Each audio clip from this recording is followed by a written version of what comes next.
Hey everyone, Jay here. This episode of Between the Streams might not be suitable for all listeners. We do discuss some topics including abuse, drug addiction, so please take care of yourself, take care of each other. This episode is definitely one of our longer ones, but it is a very, very interesting listen, so I hope you all enjoy it. Hello and welcome to Between the Streams podcast. My name's Jay and this is the show where we're going to ask the most important questions to your favorite streamers and content creators to find out who they really are. Today's guest is a variety streamer with games like Neon Abyss, Apex Legends, and Veiled Experts. BensonP is here with us. Benson, how are you doing, my man? Great, man. Great. Enjoying the Friday. Glad to hear it. Weekend's here and I'm ready for it. Hells yeah. This week sucked. Man, I'm glad it's over. Actually, I didn't work that much this week, so I'm ready for the weekend. I have a long weekend. I'm ready. I got my whiskey. Oh, there you go. That's all you need. Well, before we hop into the questions, just a couple of little guidelines for you. So, well, 4 guidelines. 1, you can answer the questions as your IRL self or your internet persona. If those are different people, that's totally up to you. 2, you don't have to give out any information that you don't want. We're not trying to dox anybody. We don't want your home address. 3, you can skip any question that you don't want to if something brings up past trauma or is just not, you just don't feel like answering it. Say skip, we'll skip right past it. 4, answer with as much or as little detail as you want. Yes and no are acceptable answers. The script to the B movie is an acceptable answer. I did a school paper once where they were asked like a bio, and all I did was rewrite the intro to Fresh Prince of Bel-Air in like an essay form. Like the whole like song, I just rewrote it in essay form and submitted that as my bio with a picture of Will Smith. Oh my God, that's awesome. I thought about doing that tonight, just answering every single question in like character of the Fresh Prince of Bel-Air. That would have been hilarious. Well, we'll see where that goes. But, no, you get pure honesty from me. That's all I could do. That's all I'm good at. That's all I'm here for. Pure honesty and the vibes, man. That's all it's here. That's all it's about. Well, you ready to hop right into it? Always. Awesome. Well, look, like I said before we started, first 4 questions are kind of softballs just to get the juices flowing. So question number 1, what's your name? Benson. BensonP is my stream name and my gaming name. The P is actually my middle initial. Like I don't put like any, there's no persona to me. It's just Benson. Benson is me. Benson is me online. Benson is me at work. What you see is what you get. Sometimes that's the best way to go. You don't need a character. You just got to be yourself. Amen. All right. Well, moving right along to question number 2. What do you do? I'm a stay-at-home dad. That's me. I'm a stay-at-home dad. I do political and social activism and stay-at-home dad shit. And a lot of my conversation online revolves around that part of me. You know, the streaming stuff is just a hobby. I love gaming. I love talking. I usually can't shut the fuck up. And like, I'm sure you saw that during the game show. I was like, shut up, Benson, shut up. Oh my God, stop talking. But then I have diarrhea mouth. I can't fucking stop. So that, you know, that the stream is just an outlet for my jabbermouth and my video gaming. And now that my kid's older and in school, I have a shit ton of time. So that's what I do. Yeah. Well, sounds like this is going to be perfect for you. We're here for diarrhea of the mouth. There you go. Yeah, you picked the right guy. All right. Moving right along to question number 3. Where are you from? So I was born in Austin, Texas. I grew up in deep East Texas. I'm talking middle of fucking nowhere. Nothing but cow shit and chickens as far as you can see. Like there's no, like, so the town that I grew up in, the population was, I think around 800. My wife's town, me and my wife grew up in the same area. Her town that she grew up in was around 300 or 400. Her graduating class was, I think, 21 people. Oh, wow. Yeah. Like that's that deep East Texas. I grew up on ranches and farms and shit like that, you know? So yeah, that's where I'm from. That's where I grew up. But now I live in Boston. I left Texas in my teens when I joined the Army. I joined the Army at 18. And I left there, lived all over the world, traveled with the Army. When I got out of the Army, I traveled some and lived all over the place. Different countries, different states. And then I went back to Texas to visit friends once. And I just kind of like, you know, I was a vagabond. I was kind of homeless and doing the vagabond thing. And I was staying with some friends in Texas and just partying, doing drugs, you know, I'm not gonna say blatantly criminal activity, but it was definitely a dark period of my life. And and that's when I met my wife. And then she kind of like, gave some stability to me and shit like that. I thought I was just gonna be a vagabond piece of shit the rest of my life. And then she gave me some kind of purpose, And so that's Right. how I ended up in Boston. That's how I'm up in New England, and I love it here. It's too cold, but I love the culture. I love living up here in Boston, New England. And that's a big change coming from, Southeast Texas to go to Boston. Huge, Big culture change. huge culture difference. So there was about a 10-year period between Texas and Boston that I was a vagabond. I lived in Germany, Poland, I all over the United States, everywhere from California to the Kentucky, New Mexico, Arizona for a bit, like all over I fucking couch surfed in the Seattle, Portland area for a bit. But my wife, however, I had a subtle change in the culture shift. You know what I mean? Like over years. Yeah. Exposure to different people and different cultures and different ways of thinking. My wife's was dramatic. She went from deep East Texas right to Boston. Like no, no, like slight shift or adjusting. It was like she didn't fit in with all the Texas people immediately to like her people, because she's a scientist. So she, right. getting other progressive scientists at a progressive Ivy League school, she found her people. It was like a huge, huge change for her. Yeah. That was me. See, I'm from South Louisiana, just outside of New Orleans. Oh shit, dude. So do you know where Tyler, Texas is? Yeah. We're just south, that little farm ranch area just south of Tyler there. Okay. Yeah, I know exactly where that's at. I have a bunch of family out in Houston. Yeah, bunch of family. I always tell people if you look at like Shreveport, Dallas, and Houston, and you go like an hour to hour and a half from each of them, you wind up where me and Heather grew up. Okay. Jacksonville, Lake Palestine, and Cedar Creek Lake are the two big lakes. And we grew up in that area between those two, like Smith County, Henderson County, Van Zandt County. That's kind of that was our stomp. But there's nothing there. There's nothing there but ranches and racism. Yes. Yeah. There is a lot of that in Eastern Texas. Actually, just about all over Texas if you're not in like a major city. I don't want to fuck up your future questions, what you got for me and shit like that. But I grew up. One of the major things about my childhood, since we're talking about where I grew up, one of the major things about my childhood that shocks people or people have a hard time wrapping their head around or whatever like that is that my dad was a preacher. He like ran like a little cult in Texas. And I was kept out of school my whole life. Like I never went to public school, private school, homeschool, nothing. All my education was Bible and working ranches and farms. That's it. That's all my education. Despite instead of I had the Army, and then after the Army, my mom like forged like a high school diploma and then got me into the Army away from my dad and everything like that, Yeah. And to escape all that shit, she, despite all of her faults and shittiness, she helped me escape with the help of my grandparents. My grandparents kind of forced her, and they all kind of cohorted together to get me a fake high school diploma so I could join the Army. Oh, wow. Statute of limitations is up on that, right? I don't fucking know. My grandparents are dead. My mom can rot in prison, so I don't fucking care. Well, fair enough. Is that too much? So I told you, man, I might be too honest for you here. Dude, keep it coming. I'm here for it. Seriously. I want all the info. But this is stuff I talk about openly in my stream, right? This is all like a lot of my stream is built around the idea of like I'm open about my past and how it affects me as a mid-40. I'm 43. I turned 43 in like a week or two.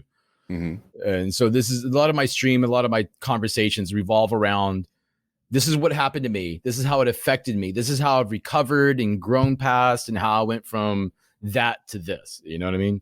And how, and you talk about your journey. Let's talk about how we can all better ourselves, learn to love each other, learn compassion and empathy towards each other, and change the mindset from living in fear to living in love. Yes. And that's one of my big things that I try to put out into the ether is like one of the things that I don't want to use the term hate, but I seriously dislike about the way America works is this me mentality. Yes. Of people are always looking out for what's best for me. How does everything benefit me the most? My whatever. And How we can I need to profit? How can I get ahead? How can I secure? How can I feel safe or whatever? How is it about me? Yeah, right. exactly. And we need to start thinking about a us mentality. How does this, because if stop thinking so fucking locally, that's the problem with a lot of, especially in the southern states. I know you've seen this. The people, they Yeah. only exist in the area that they grew up, and they never leave that, and they don't know anything beyond that. And I'm not saying that that's bad or your fault per se, but there is a bigger world out there. And if we could all just realize that the United States is a community, it is a giant fucking community. And we need to do what's best for everyone in order for us to thrive. It is the only way it's going to fucking happen. Yeah, 100%.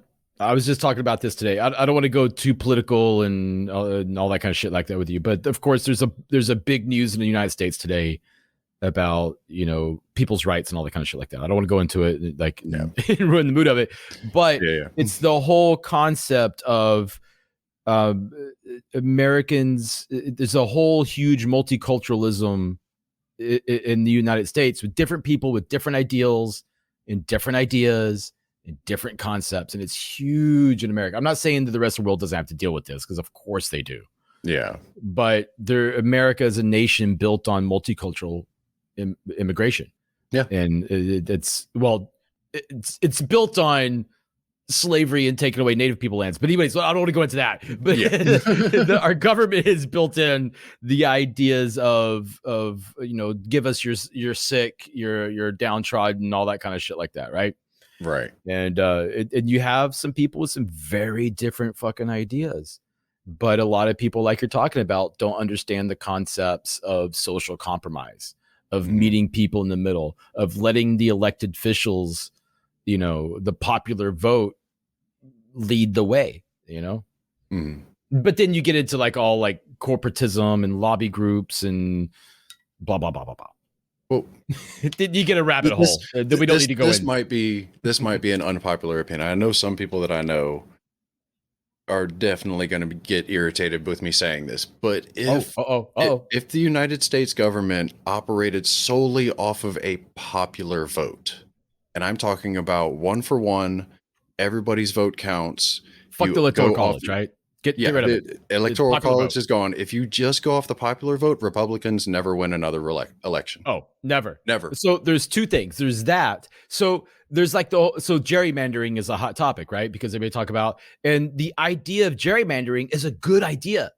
The idea of sectioning districts based on society and culture and socioeconomic groups and cultural groups and shit like that. Like there should be representation for Harlem. Well, back in the day when all this, let me go with my area, right? Let me go with my area that I'm familiar with, Dorchester, right? And Boston. It's mostly poor and it's mostly black, but the gerrymandering chops it up, cuts it in half. So now there's a piece of Dorchester in this district, a piece of Dorchester in that district, and it breaks it up. So now it's mostly rich white people. Yeah. And although Dorchester should have its own representation, its own district, because it's its own culture, not broken up into different districts where now their vote really doesn't fucking matter. But the idea of gerrymandering is that those districts should be within those cultures. But of course, anything that can be used for good, some asshole's going to use it to fuck people over. Yeah. And that's what happened with gerrymandering. It's not just gerrymandering either. It's the way that votes are counted. So I currently live in Alabama, unfortunately. Sorry.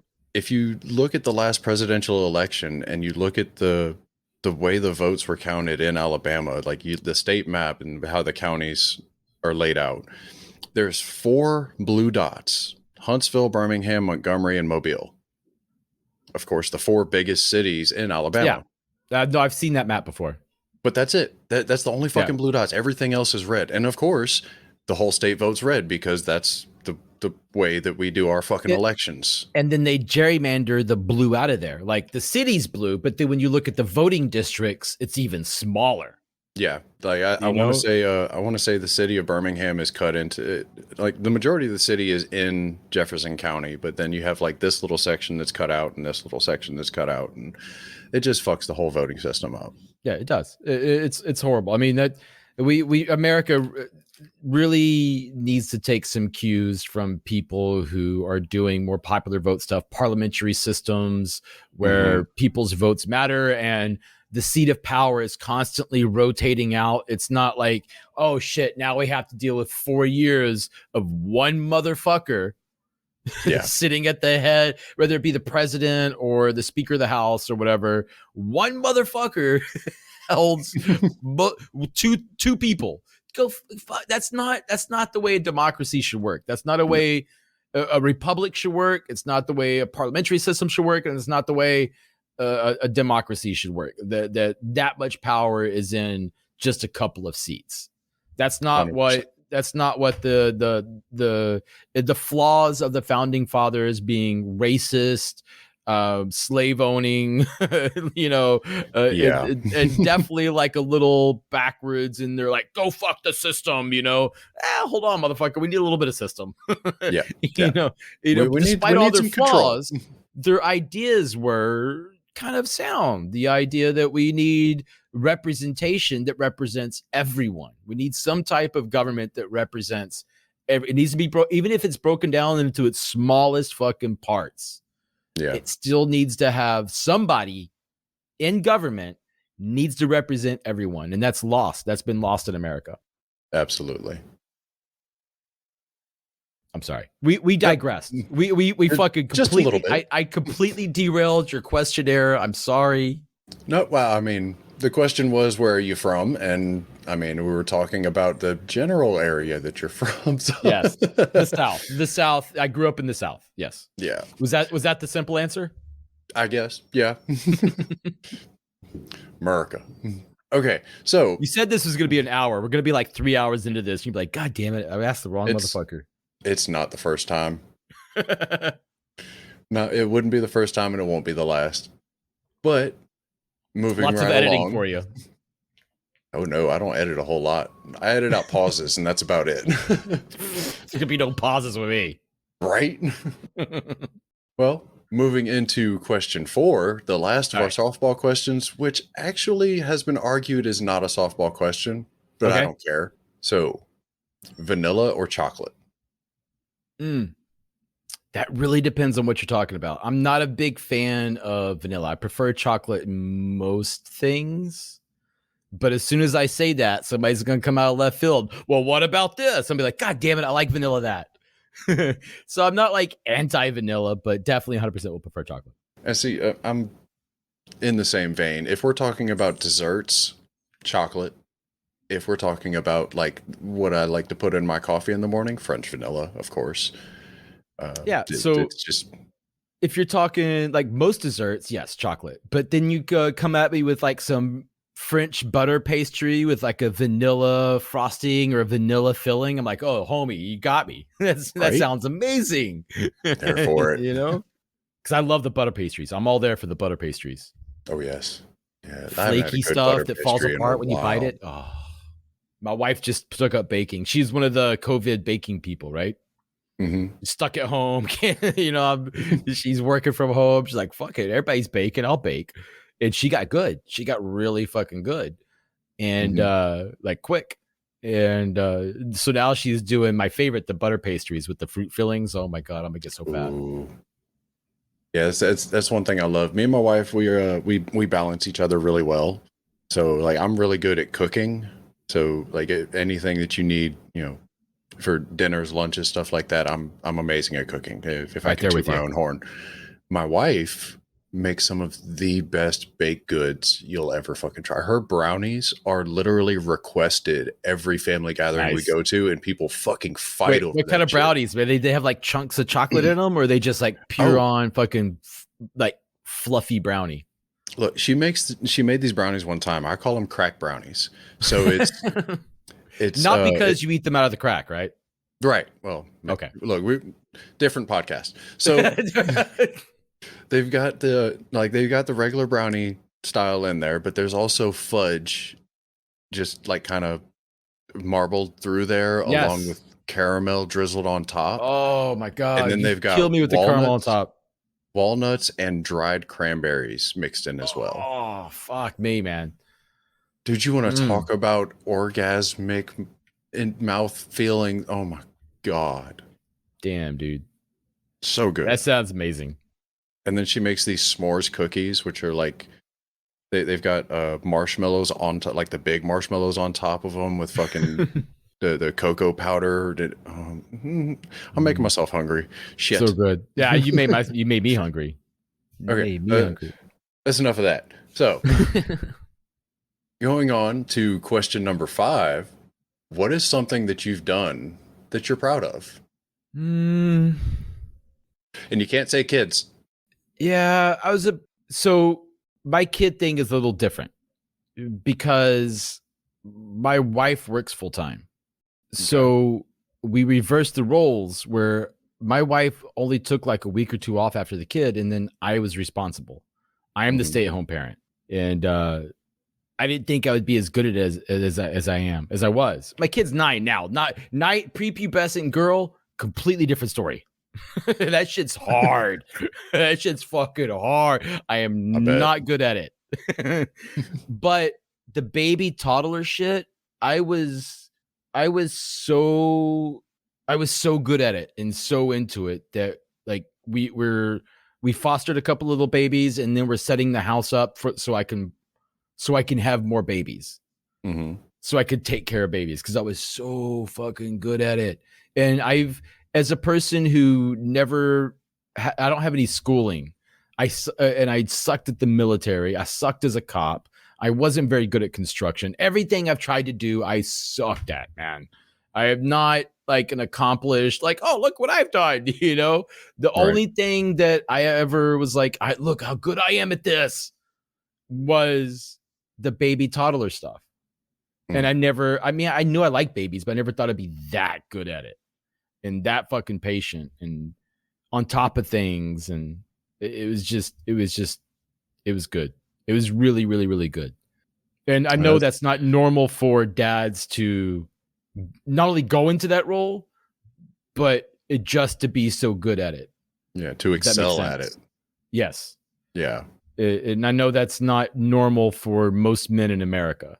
So I kind of hold that as a badge of, look, I did something. I was good at something, Right. Because there's not that much in my life, there's not much in my life. The only thing is I've stood up whenever social activism, political activism. I mean, I don't mind. And I know this is like I have nothing to lose. What are you going to take away from me? Right. What are you going to do? Are you going to throw me in jail? I've been there. It's not that bad. Yeah. What the fuck are you going to do? So I've never had an issue standing up to people. I've never had an issue. I've been arrested several times for like protesting and whether it be LGBT rights or cannabis rights or whatever. I've been arrested. I've stood up, not so much recently because of the kid but in my 20s, going into my 30s, there was a lot of that where I'm very proud of the fact that I was on what I consider the right side of history in standing up for the right to marry who you want and love who you want, the right to dress how you want, the right for the rights of cannabis users, and that is a medicine and an alternative to pharmaceutical therapies. Yeah. Addictive bullshit, as I call it. Yes. I talked about this in my stream actually today, how like the SSRIs and the antidepressants and shit like that, how a lot of the research to get that shit approved was done on adult males. Mm-hmm. And so now you have 14-year-old girls who are being stuffed full of fucking SSRIs and these antidepressants at like 13, 14 years old. And the suicide rates for those young women on those pills are fucking astronomical. like Yeah. sickening, like criminal fucking numbers when you compare young women to every other demographic taking the same fucking medicines, because there is zero, I'm talking zero fucking research on pubescent and prepubescent women taking those medicines, and they just give them to them and they end up killing themselves. We're like, what the fuck's going on? So anyways, let a fucking 16-year-old smoke a fucking bowl instead of giving them fucking cannabis, because it's going to give them the fucking pharmaceuticals that have astronomical suicide rates. But anyways, I'm gonna get off my soapbox. And of course, actually, I mean, with the guidance of healthcare professionals and parents, I'm not just saying give a fucking 16-year-old an ounce of weed and say, good luck, kid. Yeah, no. I'm saying no, actually, the supervision of medical professionals and responsible adults. I feel the exact same way about the current what's the word I'm looking for? The current culture around ADHD and ADD. Oh yeah. Oh, don't me because these parents, I hate to generalize, but I'm gonna do it. Parents who just don't feel like dealing with their kid when they have some energy, they end up taking them to the doctor. And of course, they're fucking children, so they're not going to pay attention to everything the doctor's telling them or asking them to do. And all of a sudden, they're on either Ritalin or fucking Adderall, and they're zonked out for the rest of their goddamn lives. I mean, that's so. Whenever so as a teenager, I got taken away from my parents by my grandparents. My dad's parents took me away as a teenager, and of course, I had like tons of behavior issues because I grew up in a fucking cult with like two friends. You know, one of them was my best friend who we were gay together, but grew up in a cult and couldn't talk about it. You know, like we're all like sucking each other's dick, but we can't fucking be who we want to be in public or anything like that. And so there's a lot of issues that I have as a teenager, right? Right. And of course, my grandparents see all this stuff, my behavior, my acting out, all this kind. My parents were incredibly abusive, physically abusive. I mean, I've beat almost every day of my life. And so there was definitely issues as a teenager. And my grandparents didn't know how to deal with that. So they sent me to doctors. And of course, the doctors in 93, 94, 95, 96, whenever I was with actually it's later than that. It was like 95, 96, 97. When I was with my grandparents. And of course, the doctors put me all kinds of Ritalin and ADD and all these kind of fucking stimulants, and all that's not going to help a trauma victim. All that's going to send me into a fucking manic, fucking unstoppable rage. Yeah. And of course, that's what it did, because nobody understood, you know, long-term childhood trauma in the 90s. And the people who did definitely were not giving a voice. No, they were not. The medical professionals in the 90s. And that continued when I was in the Army. I was in the Army. All they did was give me more Ritalin. I went and talked about my problems to therapists and psychologists in the Army, and all they did was just give me more Ritalin, tell me to get over it. That's not that bad. Country's fucked. That's all the Army did to me. And they kicked me out, took away all my meds, and left me homeless. That's on par. Veteran story 101. Yeah. All right. Well, if you don't mind us moving along. Let's go. I'm sorry I keep dragging, man. No, you're fine. So we're not even halfway through the questions and we're like 30 minutes in. Yeah. It's all good, dude. I promise. So question 6, if any, how many siblings do you have? I have one little sister. I have one little sister, and she was not abused. She was actually treated like a little princess. Oh, wow. Yep. She was told once when this is something her and I talk about, because that's the only person in my family I still talk to. I'll talk to my aunts and uncles, and the only my grandparents who took me away and cared for me, the only people who ever loved me and showed me any kind of love whatsoever, they're dead. And so it's just me and my sister and even then I talk to my sister maybe 4-5 times a year. Right. You know? But she was, whenever we were teenagers and we were a little bit older, and my sister started asking, why can't I go to school? Why can't I learn things? Like she got a math book. She got a math book from a friend and was trying to learn math. And this was like, she was like, you know, maybe not a teenager. Maybe I was like in the early teens. So she's probably like 10, 11, around that age. and she was trying to learn math. And my parents burned. There's like a set of books that a friend of hers gave her about learning math and science and all that kind of stuff like that. And my parents took the books out back and burned them in the fire pit, and told her that a Christian housewife does not need to know math and science. Oh wow! So that's my one sibling.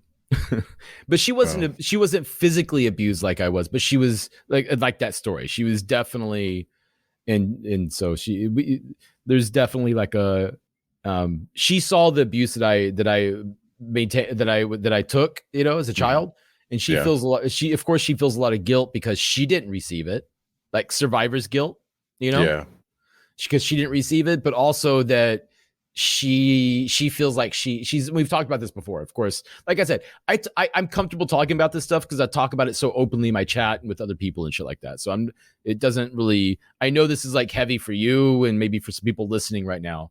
And I'm sorry. I don't mean for it to be, but it is my life.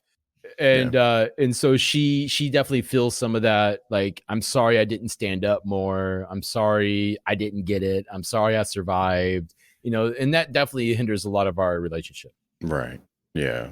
I mean, it's understandable from both sides of it, but I mean, she shouldn't feel guilty, but you can definitely understand why she does. Of course not. And I protected her a lot, and she knows that, and she feels some of the guilt, Right.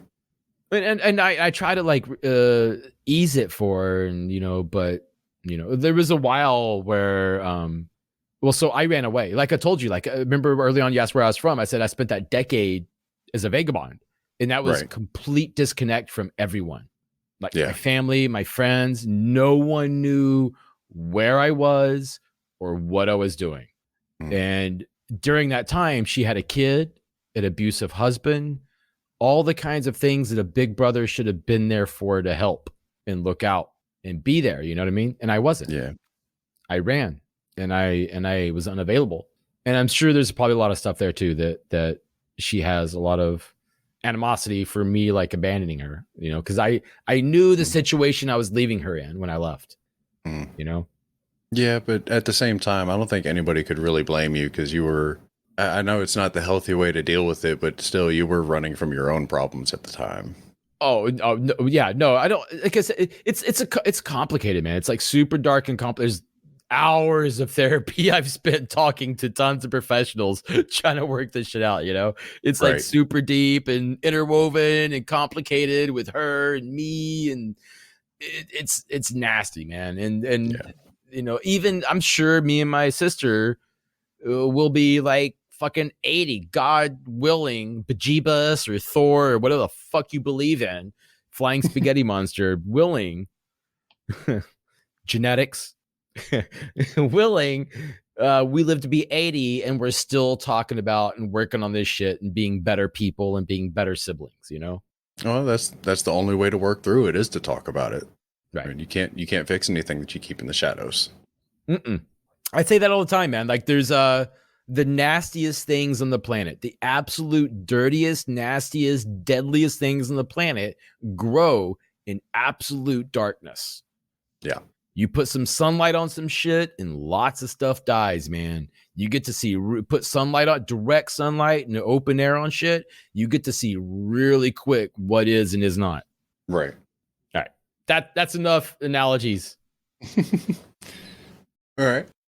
So what you got for me, man? All right. Question 7. Kind of already covered this one, but we're going to ask it anyways. Maybe rehash. Have you ever been in love? Many times. Many times. There's a song I like, is that I can't remember the name of the artist or the name of the song right now, but the premise of the song is fall in love with somebody every day. Find somebody to fall in love with. Find something new. There's so many people and so many things out there, so many different ways of thinking and feeling, so many different kinds of foods. There's so much shit out there to fall in love with, man. Oh, yes. Fall in love with every day. So for me personally, my first love was gay. That's Michael.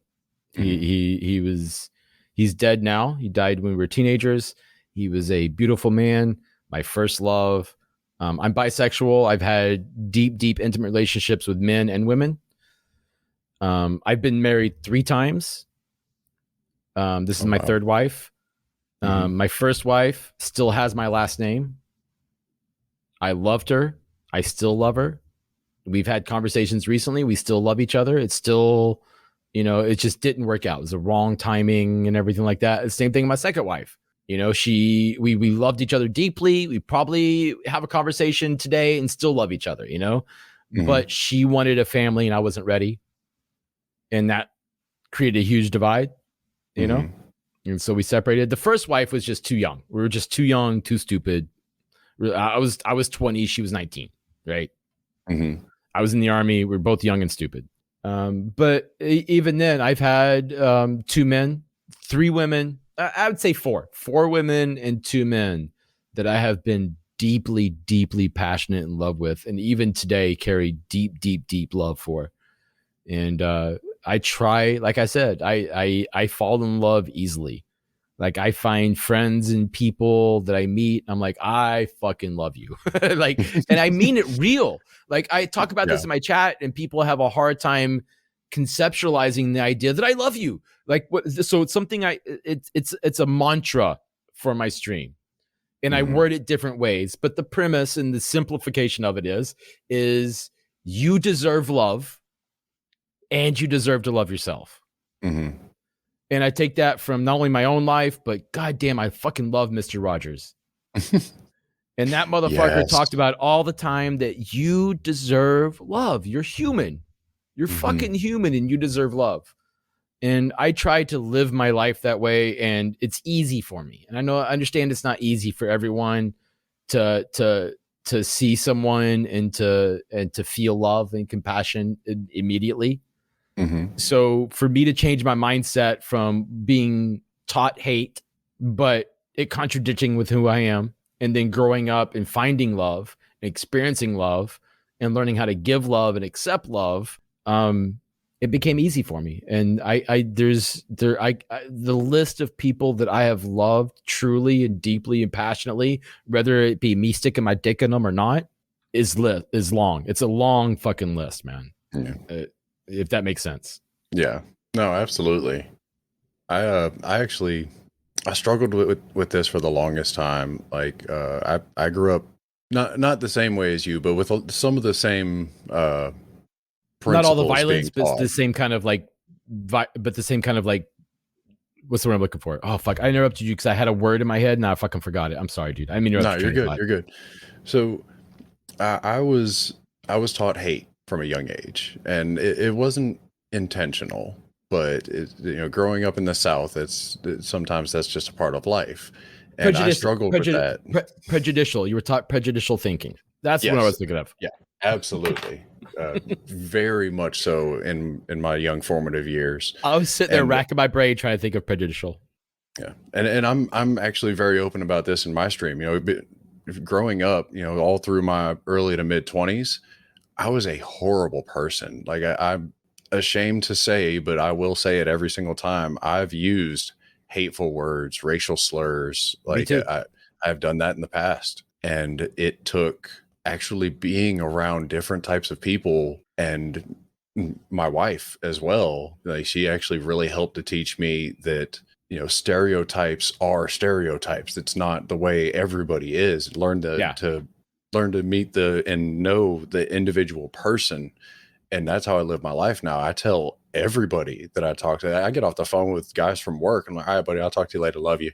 100%, And it's just the way I am now. I end my stream 100%. every single time with love you guys. To see you later. Yeah, And it's, that I mean, people need to so like I when I talk about preaching love like this, people will throw back at, well, what about Jeffrey Dahmer, what about Hitler? I was like, well, can you imagine if they actually had real love in their life? right? Could you imagine if Hitler actually had someone who loved him, like truly and honestly showed him love his whole fucking life? And at some point in his life, he had learned to love himself for who he is and spread that love to others. Could you imagine the difference in history if that actually would have happened? Yes, Hitler deserves love. Everyone, you're a human. Yeah. You deserve Not, some compassion, some empathy, and love. I don't yeah. care what you've done, where you've been, what you've seen, what your future plans are. I don't fucking care. Yeah. From Benson, you're going to get empathy. You're going to get love. You're going to get a hug.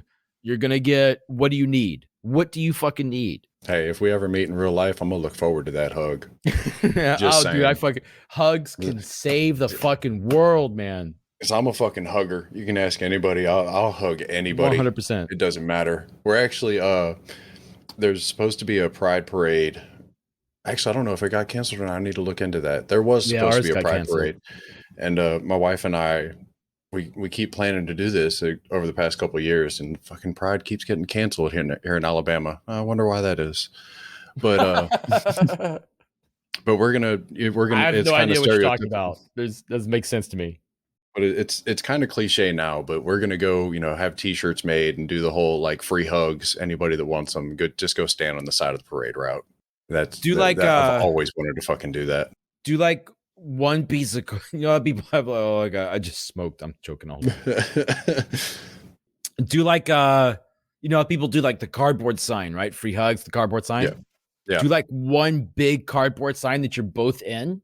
Like two head spots, one big piece of cardboard. It says free group hugs. Yes. Yes. Yes, I like it. Doing that. I'm stealing And then it's that. just like one big, you're gonna have such a huge crowd of people around you all the time, just giving big group hugs. Oh, they can all get in on it. Oh man, it's gonna be a fucking I got some huggy long love arms. fest. I'm not that tall, but I got long fucking arms. I can You get got like those 5 fucking people in here. Let's go.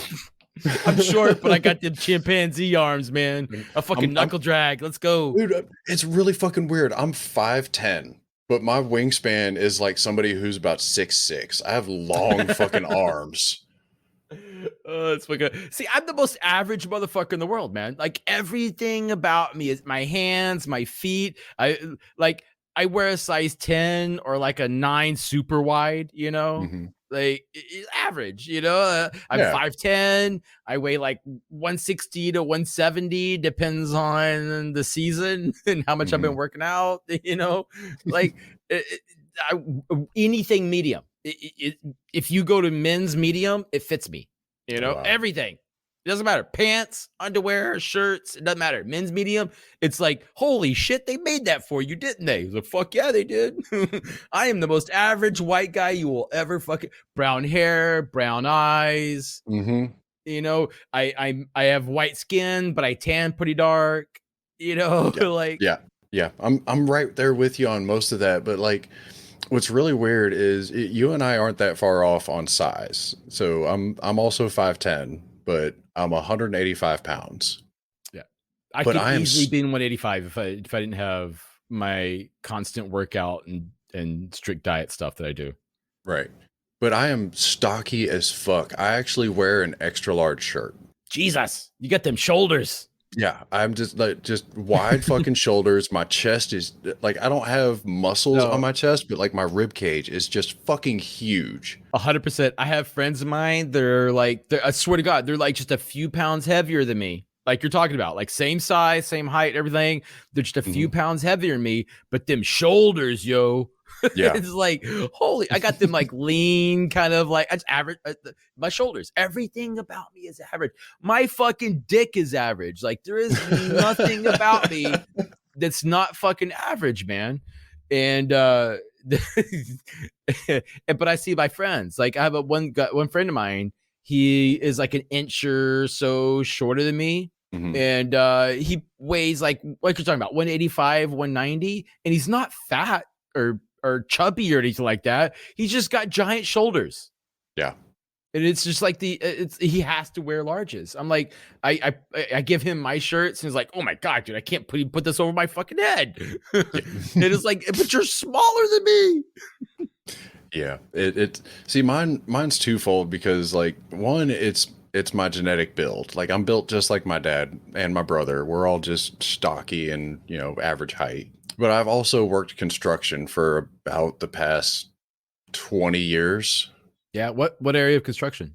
Currently, I'm in residential air conditioning, HVAC. HVAC. Yeah. No. I did. So I was in an electrical union in New Mexico. And I've done low voltage across Texas, Arizona, New Mexico, Boston, New Hampshire, Vermont, Maine, like home automation stuff. Okay. Like I've automated a shit ton of HVAC systems. Yeah. Blah, blah, blah. That's actually Anyway. that's where my specialty is I actually just started with the company I'm with. I was doing commercial, Yep. and I was specialized in refrigeration and controls. So like For like restaurants and bars and shit like that.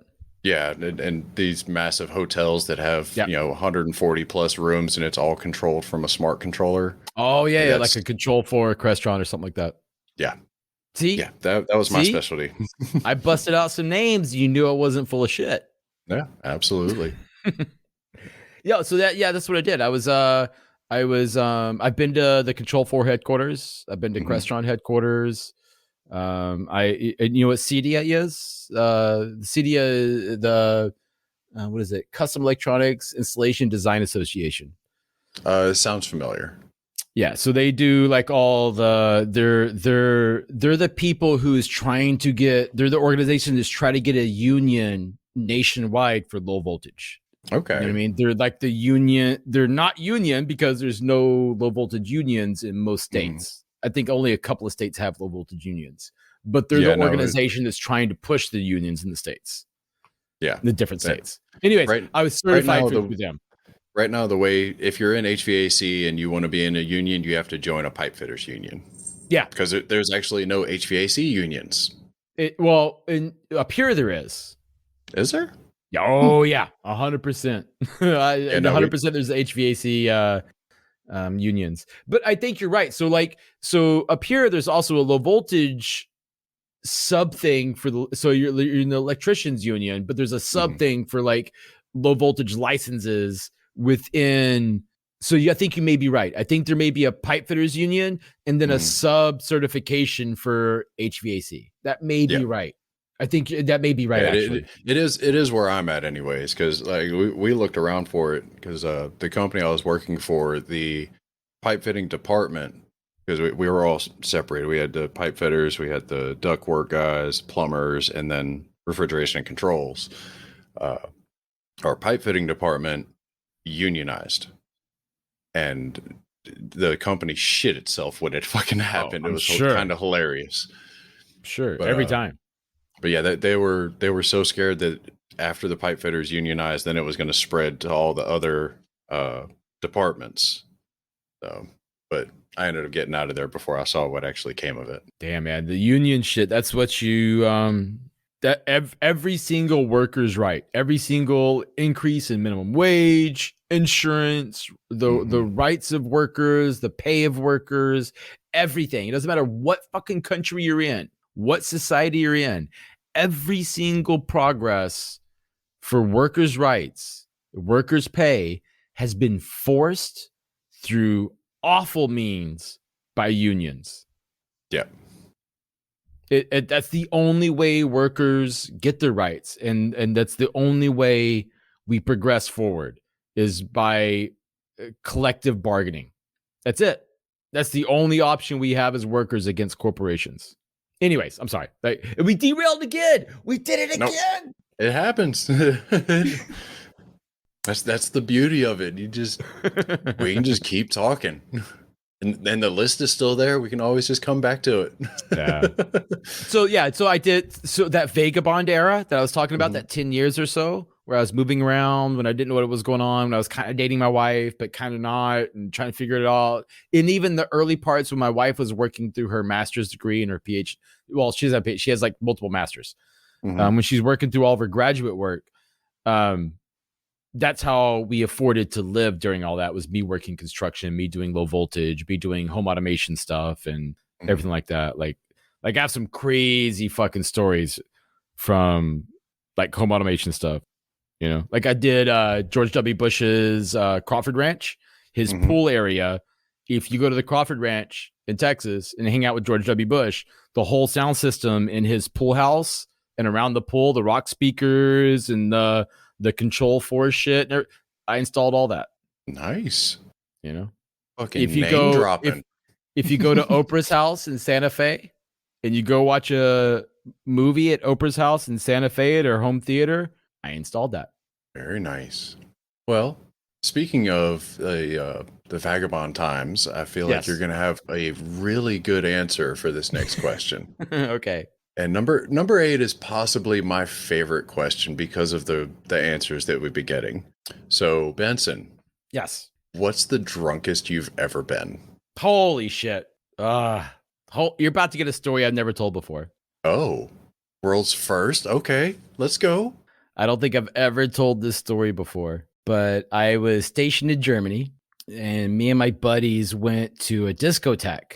And I remember drinking. The last memory I have is at the bar, and I puked at the bar. Oh. Like just right on the floor, right there. But there was a girl I was talking to, and it's not the type of person I would normally talk to and flirt with or anything like that. And I'm pretty sure I don't remember what was going on. I don't remember who I was flirting with or what was going on. I was super, super drunk, but I remember puking and talking to her like around the puke and after the puke and shit like that, and all blacked out. It was gone. No. Everything's gone after that. The next thing I know, I wake up in that girl's fucking house. I was driving a Porsche at the time. My Porsche's gone. My friends are gone. My cell phone's dead. I have no fucking clue where I'm at in Germany. No idea this girl's name, what I'm doing, but we're both naked in bed. I have no clue. Just complete blackout from I was at a bar, hanging out with my friends, and it's all gone, and waking up with a fucking stranger. It was awful. It was absolutely fucking awful. Oh, no. Oh, shit. I got arrested in Paris once for being drunk, too. Oh, shit. Yeah. I got arrested in Paris once for... Actually, that was mushrooms, too. There was a lot of mushrooms. There's booze. There's a lot of booze and a lot of mushrooms. And I was in Paris, and I blacked out. I passed out. I blacked out. We were right outside of Notre Dame Cathedral. We were like a block away. We hadn't crossed the bridges yet. We're still on the little island, Notre Dame Island part of the river or whatever like that. And we hadn't crossed the bridge yet. We're still on the Notre Dame side of the bridge. And that's the last thing I remember. And then I woke up and I had mushrooms and weed and like I had drugs in my fucking backpack and all my shit were backpacking. I mean, my couple of army buddies, we're backpacking and doing drugs and doing, 20s, early 20s, as you do when you're 22, 23 years old, whatever. And I blacked out on the Notre Dame side. And then I woke up in a French jail cell with the door open. And I was like, there was no one around. I was fucking scared as shit. But of course, my heart's racing. I'm like, where the fuck am I? What the fuck is going on? And I started piecing together like, okay, I'm in Paris. I remember I'm in Paris. I remember I was drunk. We took mushrooms. Holy shit, did I get arrested? And then I'm sitting there freaking out. And I immediately go to my backpack. So I know there's drugs in my backpack. Immediately go to my backpack, open up my backpack, and the mushrooms are still there. The weed's still there. My pipe's still there. All my shit's still there. I'm like, holy, what the fuck's going on? And then right about then, when I'm like freaking out, don't know what's going on, looking through my backpack, a French cop runs around the corner. I'm not going to try to impersonate a French accent, but you can imagine. And this guy goes, you cannot stay here. You must go. You must go. You cannot stay here. No sleeping. No sleeping here. You must go. He just didn't want to do the paperwork. Yeah. And so I just grabbed my backpack and this motherfucker escorted me out the front door. Very nice. God, you lucked out on that one. No idea what happened. No idea who picked me up. What happened. My buddies were fucking gone and shit. But I found it. Because this was like early cell phone era and shit like that, Okay. Like this was probably 2002. Yeah, 2002-ish. 2002 and 2003. Early cell phone era. My cell phone wasn't dead that time. I was able to call my friends. Where the fuck are you guys? They were back at the hostel. Of course. Freaking the fuck out. Dude, you got arrested by these cops, man. You were like out of it, man. You were like fighting them off and shit. They just fucking zip-timed you and fucking took you in the fucking car. We didn't speak French. We don't know what the fuck is going on, man. I can see how that'd be scary. Oh man, they ran. Like, oh, you great friends. Great fucking friends.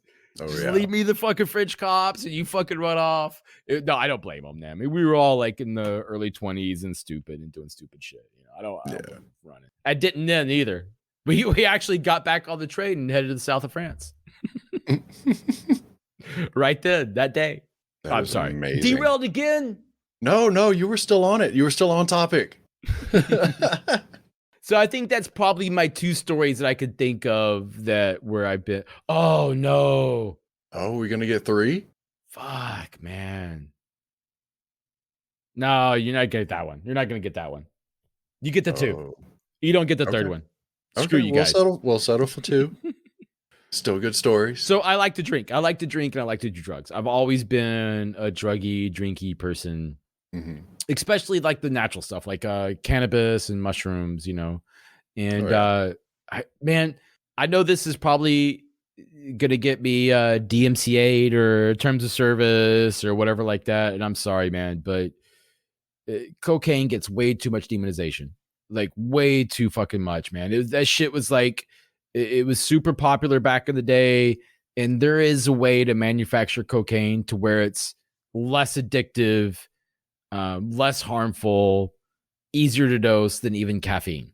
But the government and pharmaceuticals don't want to fucking do that. Of course not. They can't make money on a plant that you can grow in a fucking grow tent and just chew the leaf, and it's the same thing as all your ADHD medicines. Yeah. God forbid people actually get fucking treated. Oh yeah. Make tea out of a fucking leaf that you can grow in your fucking backyard, and it's the same thing as like Ritalin. The exact same fucking thing, except healthier and safer. Yeah. But anyways, the pharmaceuticals and the government don't want that shit. Anyways, I'm sorry. I didn't mean to derail. Again, no. I'm sorry if that was terms of service, talking about legalization of cocaine and drugs and shit like that. But I'm all about the legalization of drugs. I am as well. And we'll find out when it gets posted if it gets taken down or not. Because I actually don't know, and I'm not going to research regulation. Let's be clear. Yeah. Legalization and regulation. Yes. Absolutely. Not just anybody, any age can get as much drugs as they want for super cheap. That's a bad fucking idea. Yeah. Absolutely. Oh my God. Heavy regulation. I'm sorry. Anyways, all right, let's move on. Next question. All right. So question number 9. Another easy one. Day or night? Wow, man. You're asking questions that are like right on fucking par with some of my rants. So circadian rhythm. Mm-hmm. There's been tons of research talking about like throwing people in like completely dark areas and changing lighting and all that kind of shit like that, and moving them back into sunlight. No, the body and the mind has thousands of years of evolution of sleeping at night, working in the day. Mm-hmm.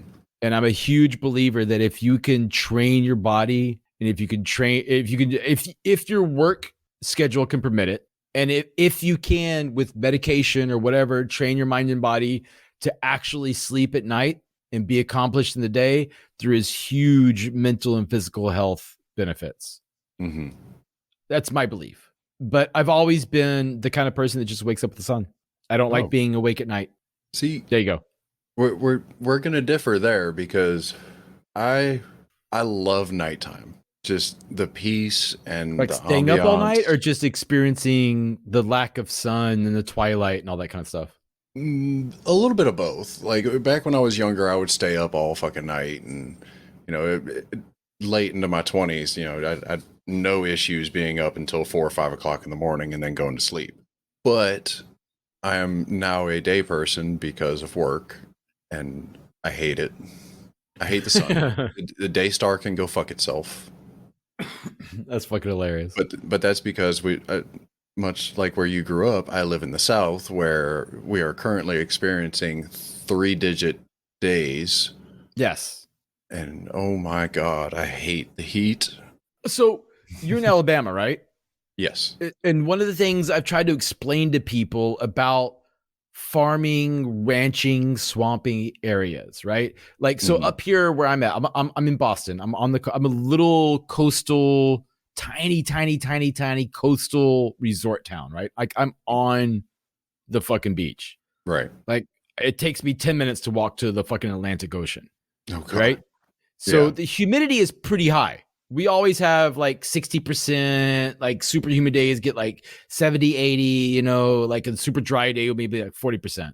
And I'm saying, and I tell people all the time, it's the same thing in East Texas where I grew up. The humidity levels are exactly the same, but there's no ocean. But here's the difference. The humidity here is evaporated ocean air, Right. which is refreshing and nice. Alabama, Louisiana, Mississippi, East Texas, Florida, that humidity is evaporated cow shit and swamps. Yeah. It's not pleasant. It doesn't it feel is good. not. It doesn't smell good. Like you walk out, like where you're from in Alabama on a triple digit, 90 degree, even 80 something degree day, but definitely the triple digit day, you walk out and you walk through, it's like fucking humid. You go back inside and run your finger across your forehead and you look at your finger and it's brown. Yeah. The air is brown.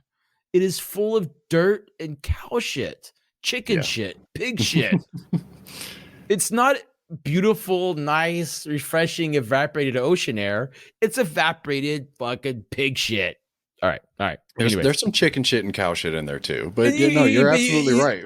Like I was so relieved today that I didn't actually have to go to a job site. I was prepping for some jobs we have coming up, so I spent the whole day in the basement of our shop building ductwork, or the duct that goes onto your air conditioners. But it's an air conditioned space, right?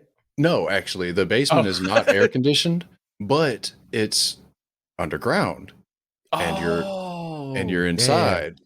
So I mean, even though it's not air conditioned, it's still, it might get up to 80 degrees, 85 in there, but there's no sun and it's underground, so the humidity doesn't want to stay around.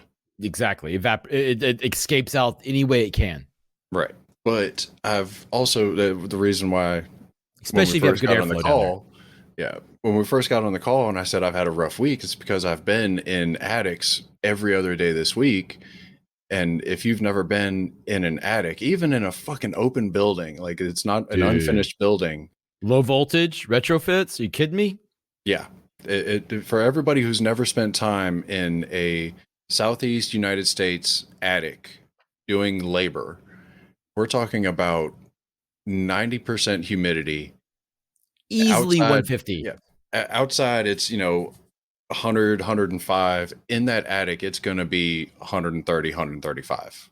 Yeah, no, it definitely gets over 150 in some of those attics in the South and shit like that. Like I've had, that's the only time I have marched across Iraq carrying fucking 150 fucking pounds on my goddamn back. It'd been fine. The only time I've ever had a heat stroke was in an attic in East Texas. Yeah. That's it. They had to drag me out by my feet because I passed out there. It is, and I literally cooked. I was literally cooking. They threw a thermometer up in there when they dragged me out. The homeowner threw a thermometer up in there. 162 degrees. Yeah. I was working in 100. That's the temperature you like slow cook a fucking pig. Yeah. And now I want you to, I want to give you a scenario because this is like near and dear to me. I'm sorry if I get too loud. Some people who I respect, hands down, no questions asked. So I used to be a firefighter in South Louisiana. Damn. Now I want you to think about the training that those guys have to go through, because I don't do it anymore, but I know a lot of people that still do. Yeah. So you're talking about full turnout gear, the coat, the pants, the helmet, the hood, the boots. Then you have a 40-pound SCBA tank on your back, a 30 to 40-pound hose over your shoulder, plus at least a tool in your hand.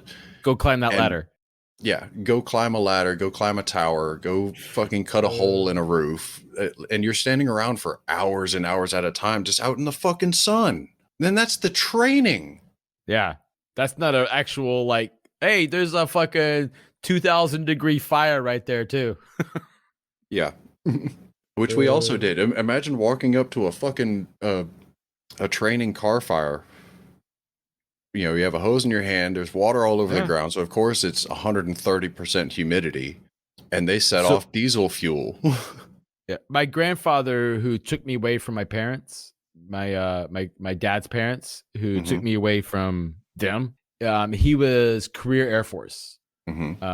Cool stories, badass dude. I could talk about him for another hour, right? Just him alone. Yeah. Him and I were I was very close to my grandparents, my dad's parents. I was very close to them. But when he got out of the Air Force, he took over the family grocery store and then also became a firefighter. So he was retired firefighter and a retired Air Force. So like that I grew up with that shit around me, you know, that with my grandfather. Anytime I stayed with my grandparents took me away, which happened a lot. They did their best to protect me from my dad. They knew it was their son. They had 5 kids and they only one sociopath. You know what I mean? Like all their other kids are pleasant, good, nice people and shit. Like they all hate me because I'm my dad's kid, of course. Yeah. Because my dad is that fucking evil that but my grandparents knew what and who he was and tried their best to, but you know, they were limited. So anyways, the point is I grew up around my grandfather in that firefighter shit. And there's some crazy shit, man, that I saw them training in Texas, East Texas. Exactly what you're talking about, man. Motherfuckers out there. Like I saw my grandfather come in at one time, dude, just fucking, he was white. Yeah. And this wasn't like a training thing. This was just an actual like oh fuck. I think this was the bridge fire that I'm thinking about. Where there was a car caught fire on a wooden bridge and some motherfuckers just tried to fucking go around. And then of course the fucking fire spread and now there's like 3 cars stuck on a fire fucking bridge. And the fire department was there and that's my grandfather showed up. I think this is what we're talking. I think this is the one I'm thinking about. And then he came home, dude, and that motherfucker was just, it looked like he had no fucking soul. Yeah. You know what I mean? Like being stuck in the summer in Texas and fighting fires and bridge and like you're talking about car fire and shit like that, trying to get people out and everything like that. It was people. So this whole thing, man, this whole movement in America where, you know, back the blue and shit like that. And people try to throw paramedics and firefighters in with police. Yeah. Don't do that. Fuck you. Please don't do that. Paramedics and firefighters actually fucking help people. Right? Police protect businesses. Oh my God, dude. That shit pisses me off so much. Growing up with my grandfather and seeing how much he sacrificed as a fire volunteer. Well, yeah. Eventually he became, I think like the second in command. It's not the district chief. Captain. No, okay. He became. So there's only 2 paid positions in the volunteer fire department. It's the chief and the captain. Right. And then everybody else is volunteer. Because those are the only 2 people. But anyways, my grandfather was he reached the paid position and then retired. You know what I mean? Yeah. So he had like 2 retirement checks coming in. But the point is that seeing these motherfuckers and what they did and shit like that and how much they fuck, and even like my local guys who I fucking know here in Hull and shit, it's not the same thing, man. It's not the same fucking thing. Right. Different personalities even. Yeah, absolutely. Like you actually couldn't have said that better. So I've always noticed like firefighters, even especially volunteer firefighters, because they had a lot of those where I grew up. Volunteer firefighters, they are thrill seekers, but they're also there to help people. Like they want to serve the community. Every fucking cop out there, no matter what level they're at, what department, doesn't fucking matter. They're there for power. 100%. 100%. Sorry if you're offended by that, but no. So here's my story is that I grew up. So when I joined the Army, my MOS was 97 Bravo, which is counterintelligence. It's a different MOS now. They have a different nomenclature for it now. But when I was in, it was 97 Bravo. It was counterintelligence. And I did a lot of law enforcement type stuff. I wore civilian clothes, I had a badge, I had a gun. I didn't wear a uniform, you know, like when I was deployed, let's not talk about that. But my job was police type work. You know, like interviewing people and investigating and all that kind of shit like that. And that's always what I want to do. When I was a kid, I always wanted to be a cop. Since all my childhood, that's all I've ever wanted to do is be a cop. My life plan was to join the Army, to get away from all this shit, get the skills and the training I need to get out of the Army and be a police officer. That was my only goal in life. for 25 years. And then I got out of the army and I tried to be a cop. I was like, holy fuck, this is not what I intended.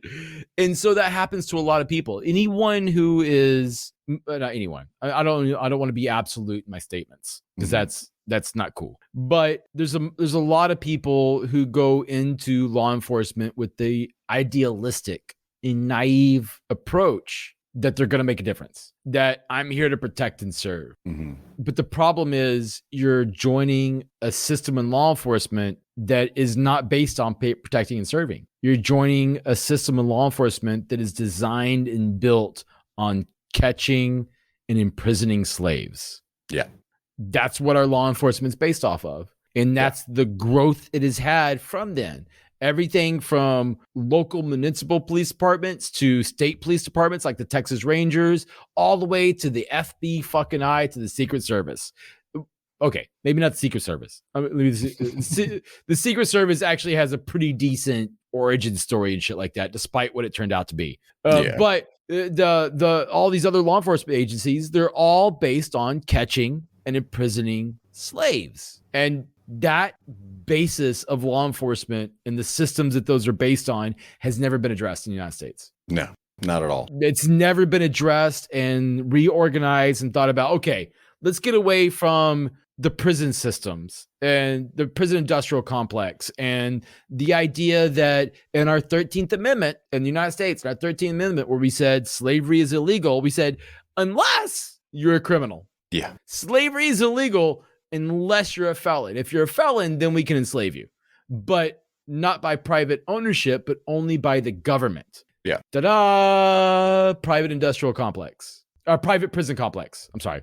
Not the private prison complex. Private prison industrial whatever the fucking proper terms are. I'm an idiot. Please excuse my idiocy. But this idea that, we moved away from private slavery where one plantation can hold a bunch of slaves to where now the government can enslave people based off of the fact that you've committed a felony, like, smoking weed. Yeah. Guess what? Now you're a slave. And it's in our Constitution, 13th Amendment. Anyways, I'm sorry.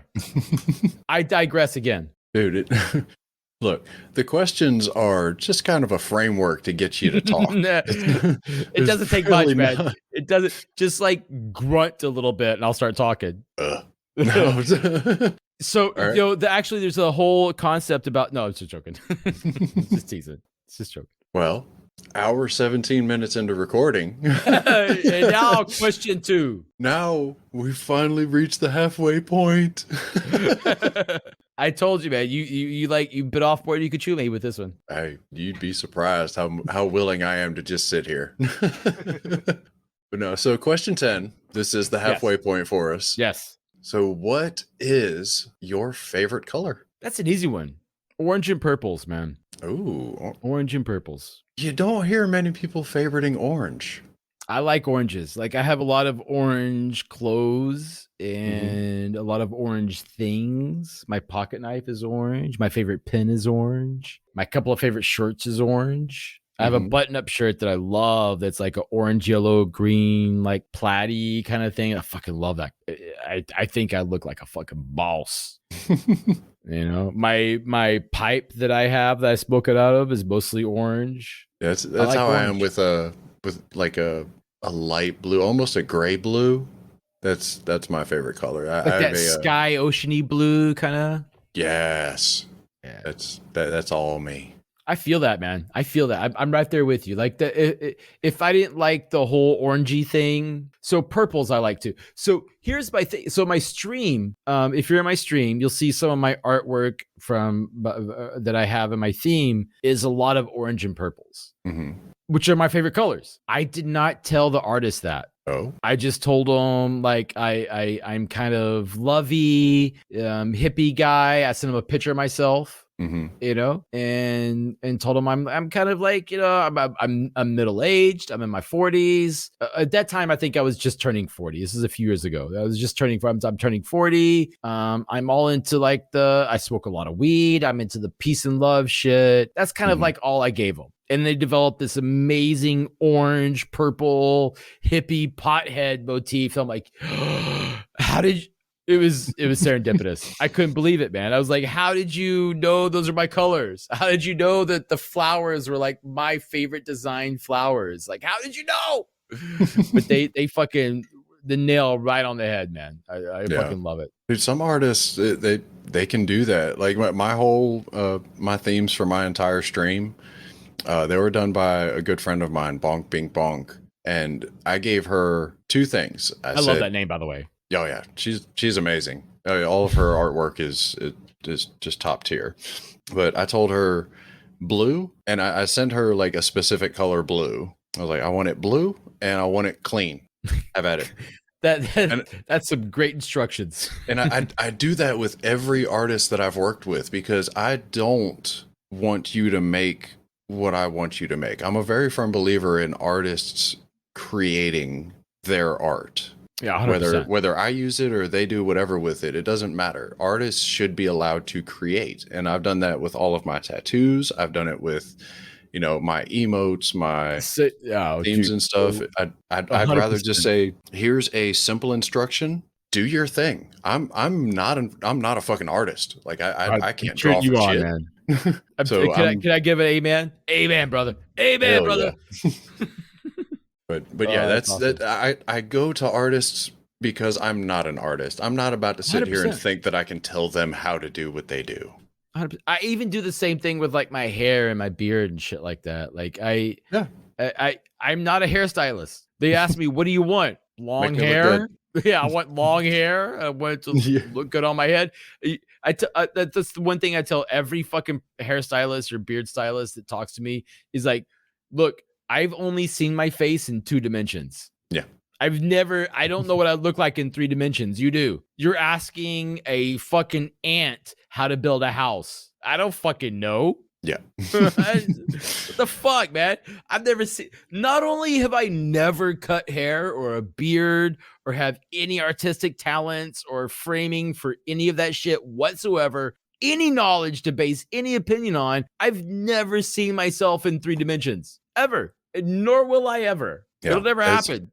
I don't go to the hair salon or the barber very often, like once maybe every couple of years. Yeah. But anybody who's seen me on stream, I mean, you've seen me on camera.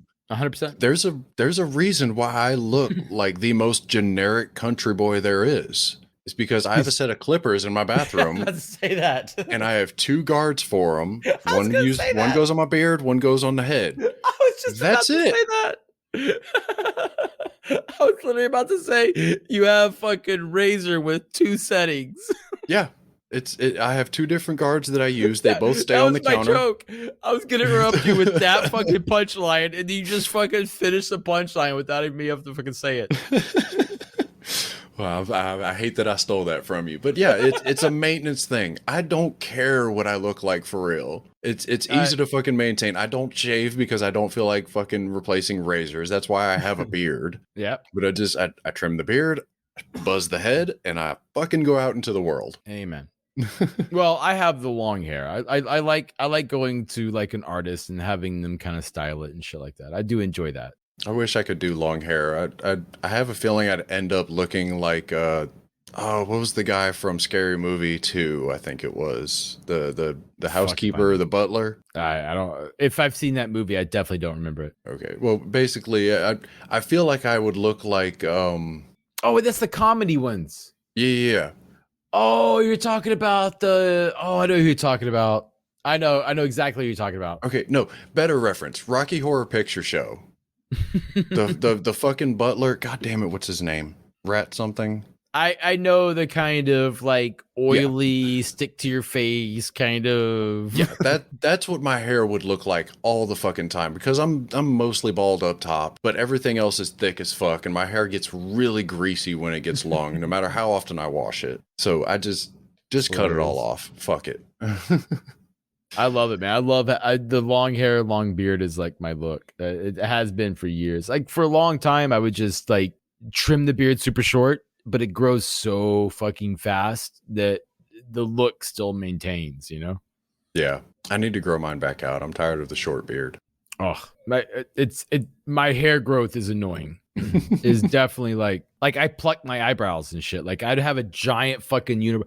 I would have hair from mid forehead. Actually, I would have, if I didn't maintain myself, I would have a hairline from the top of my head to the top of my feet. Yeah. If I didn't fucking physically Same. maintain a half of that shit. Yeah. I trim just about everything on my head, everything else stays natural. I am a hairy beast of a motherfucker. Like, oh, I love having smooth nuts, man. I gotta have a smooth I can't stand the prickliness. I'll every once in a while I'll trim just a little bit, but no, like every time I shower, a razor goes across my nutsack. nah, Smooth as fuck every day. I don't even think I own. I think I have like a disposable straight razor in my bathroom, but I don't think I own an actual fucking. Oh like, no, it's the vagina anymore. razor. My wife, man, I use her vagina razor. Those fucking vagina razors have the lotion on them and shit like that. Oh, like the 4 blades and the lotion and the soap, man. It's like a tongue going across your fucking, somebody's licking your fucking ball sack, man. And you look down and it's fucking clean as shit. It's like, oh my God, man. I'm telling you, vagina razors across your ball sack. That's Benson's tip for the day. I'll consider it. I'll consider it. We'll circle back at a future date. Maybe. Well, moving through the halfway point to question 11. Yes. I feel like this is going to be another interesting answer from you. Oh so, my God. Who is someone who has inspired you? Do you want like someone whose work in the public has transformed me, inspired me as a person, or someone in my life who touched me and moved me forward as a person? Like, I'll give you both. I'll pick two. I'll pick two from each. I'll give you both. When I was super, super young, I discovered Terry Pratchett in his Discworld series. Mm-hmm. And super young, when I was still religiously indoctrinated. Well, him and Christopher Hitchens as well. But okay. Terry Pratchett first. Terry Pratchett really kind of opened my mind in my ways of thinking to, there is like we were talking about earlier, there's a larger, more vast world out there than you can possibly ever conceive. Yeah. And the closed-minded, narrow-mindedness of most humans is fucking hilarious. It's funny. Yeah. Some of it's actually all of it's funny. If you take it back and look at it, it's like, that's fucking hilarious. George Carlin had a huge, like, George Carlin's in the same line for a lot of people, but Terry Pratchett and his Discworld series, reading that shit super young, completely changed my way of thinking. Like, my idea of humor, my idea of humanity and religion and the cosmos completely fucking changed by reading Terry Pratchett in the Discworld series. As a young teenager, I'm talking like 11, 12, 13 years old. Like, oh wow. Like super young, like prepubescent, early puberty and shit like that. The ideas of loving my friend Michael wasn't a sin, because love isn't a sin. Yeah.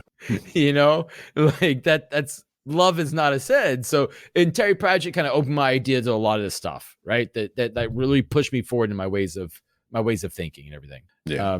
And then another one was a commander I had in the Army. Mm-hmm. His name was Ramos. Was his name Chief Ramos? And he made me believe in myself. I'm gonna cry. This is gonna make me emotional. Mm.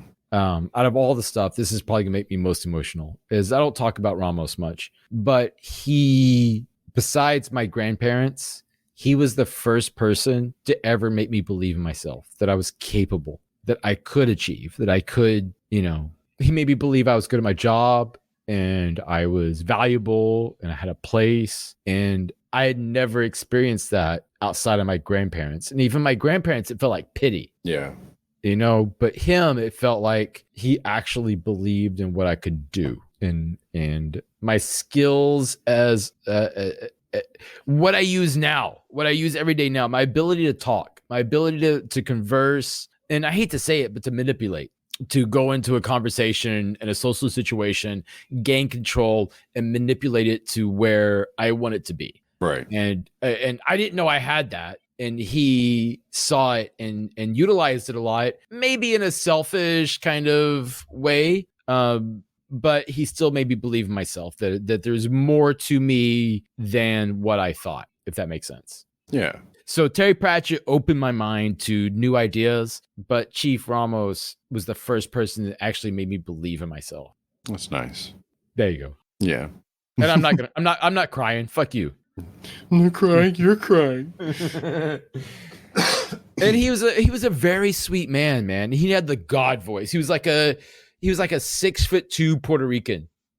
Wow. This guy, and he was like big. He was big. He wasn't like fat, but he was big. And he had the deep voice. Mm-hmm. And he would come in every day, be like, Sergeant Reasonover, what have you done to serve your army today? And he would do this shit, and I'm like, fucking Bruce, fuck yourself. But we had a good relationship, and he sent me on deployments and shit. He sent me to like really cool training.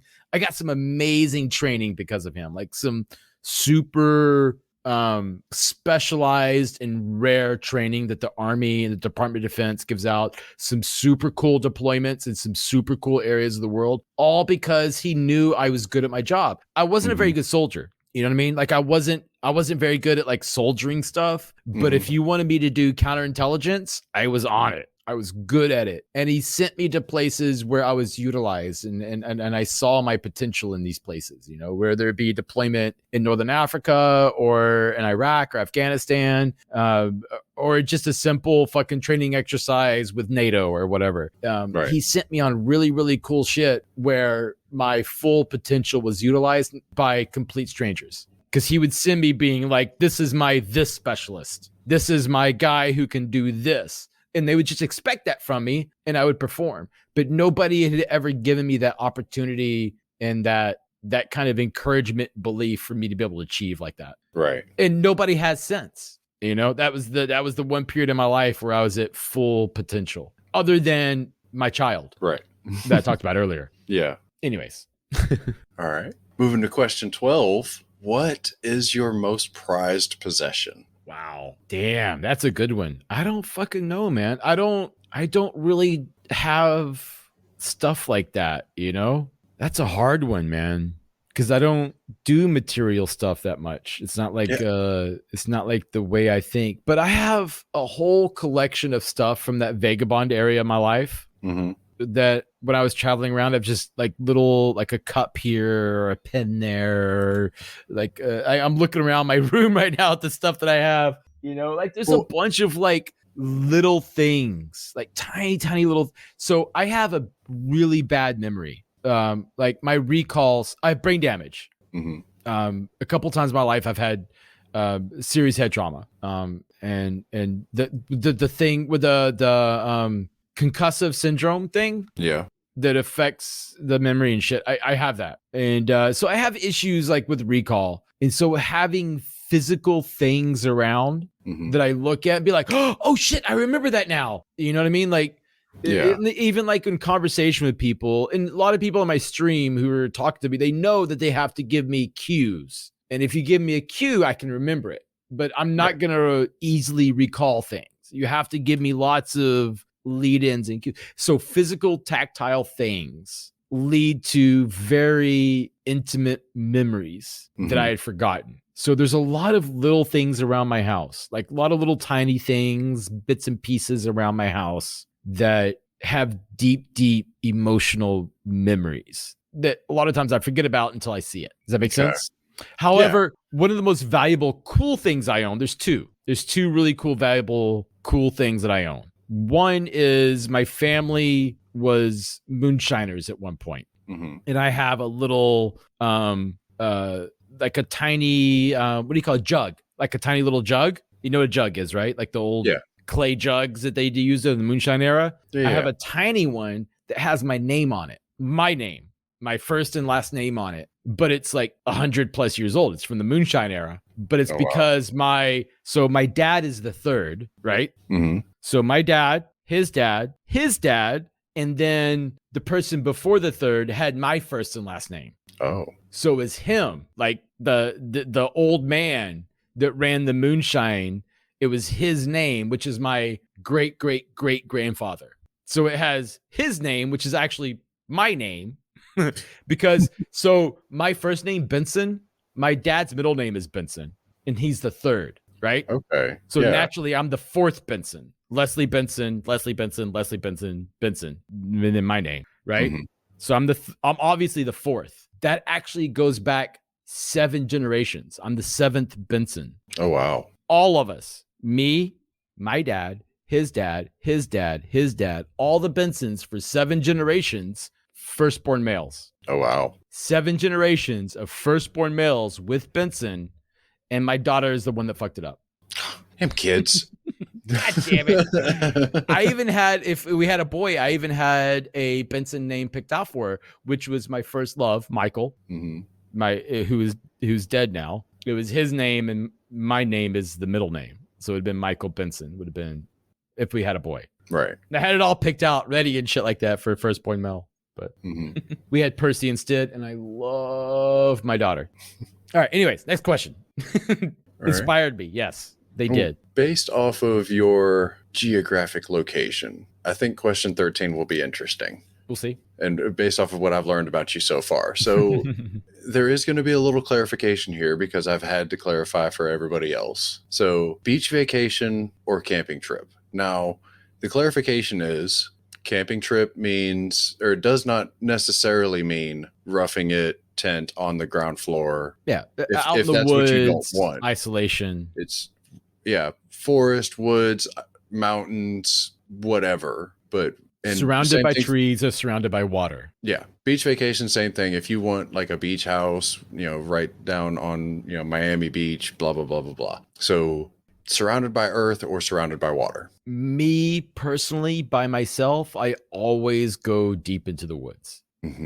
As far into the woods as I can get, as isolated as I can get. That's always going to be my choice. But I live on the beach, and I like living on the beach. I like going to the beach, and I like living near the coastline. But for your question and what you're trying to get to, 100%, I would rather go into the mountains and the woods and be by myself and isolate, and as rough as I can get it. As rough, by myself. So I'm going camping on my birthday, right? By myself at a state park, and it's just going to be me, a tent. Probably not even a tent. I'll probably just me in a hammock. Yeah. And a fire. That's probably all it's going to be. Me, a hammock, and a fire. Yeah. Tune in because I'm going to stream it. But so I'll be out there on the 4th on my birthday at a campsite in the woods, just drinking and smoking, man. That's my thing. I love that shit.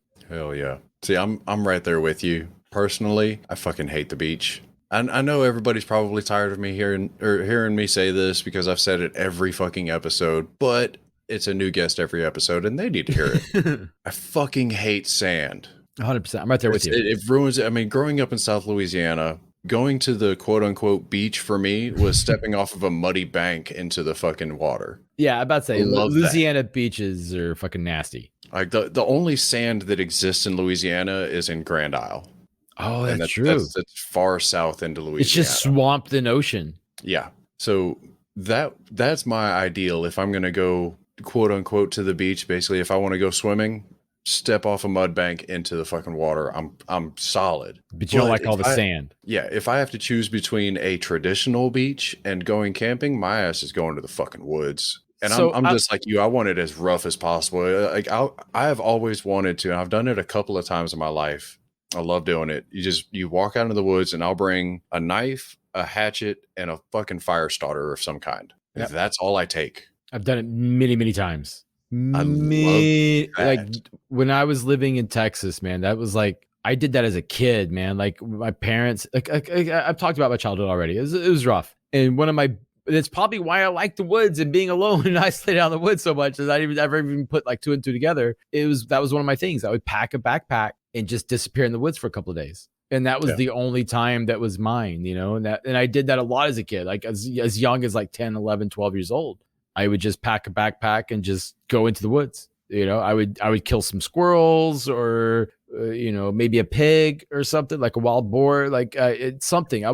Some dove, some pigeons, whatever. I would shoot some stuff. cook it up, go fishing, and sleep in a hammock. I would have a hammock in my backpack, maybe a blanket if it was cold, a bug screen, of course. You just drop a bug screen over you over the hammock, The bug screen, you don't even feel it when you're sleeping. It doesn't affect breathing or nothing. It just keeps the bugs from going in. Yeah. And I did that shit a lot as a kid. Like a lot of growing up. I did that shit. Mm-hmm. But I grew up, like I said, like deep East Texas, middle of nowhere, Yeah. Where I grew up, there is a state park, like literally 2 minutes from where I grew up driving. And me, my brother, and some friends, we would just go wander around that park. I'm gonna dox myself a little bit, but I don't live there anymore, so I don't care. But it was a Bayou Signette State Park, down in South Louisiana, just like literally fucking 30 minutes outside of New Orleans. I know exactly what you're talking about. Yeah, all this park is swamp. It's fucking canalways and swamp, and that is my goddamn home terrain. Like that's. I'm pretty sure we took sea-doos out there. Yeah, I'm almost like 100% we took sea-doos out there and went fishing and shit like that out there. Like lots of catfish, man. I'm pretty sure we came back with like a shit ton of catfish. Yeah, that's the main launch way to get out towards like Whiskey Canal and Bayou Way down toward. Keep fucking going. You're down in Grand Isle. We launched out there. I know exactly what you're talking about. We have definitely launched sea-doos out there. Yeah, that's my old stomping grounds, man. That's where I grew up. Right there in Oswego, Louisiana. There you go. I've been out there more than a couple of times. That's literally like 2.5 hours, maybe 3 tops from where I grew up. Yeah. 3 if you hit traffic. Yeah, I can make New Orleans in like 2.5. Mm-hmm. Yeah, I used to make that drive a lot. Like I said, I have a lot of family that lives out towards Houston, and I used to make that drive, go up through Baton Rouge on I-10, cut straight across the state line. We're up close to 20. That's we're closer to 20. Yeah. Yep. So yeah, I like the woods. I enjoy it. Yeah. I like the smell and the sound of it, especially if there's fresh water nearby where I can go, like if there's a river, a creek, or like a lake nearby where I go do some fishing or just smell and hear the water. Oh yeah. I don't even mind the sound of the animals walking around and shit. It doesn't bother me. It's very relaxing. Oh yeah. Hell, I used to go hunting and just sit there and listen to animals move around. I wouldn't actually hunt. I'd unload my damn shotgun and just sit there.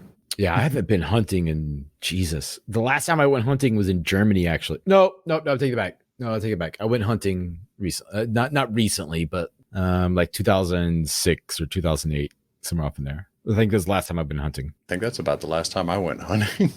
Yeah. Well, moving right along to question 14. Getting there. Which, again, with what I've known about you so far, I feel like this is going to be an interesting answer. So, just because I can't stop talking. No, well, there's reasons there, but I don't want to lead the question. Okay, let's go. We'll be surprised. So if you could time travel, where would you go? Now, just a quick little minor clarification here. Forwards and backwards are both options. The time machine takes care of all your sanitary needs. So showers, bathroom, food, water, all of that is handled. Full on TARDIS.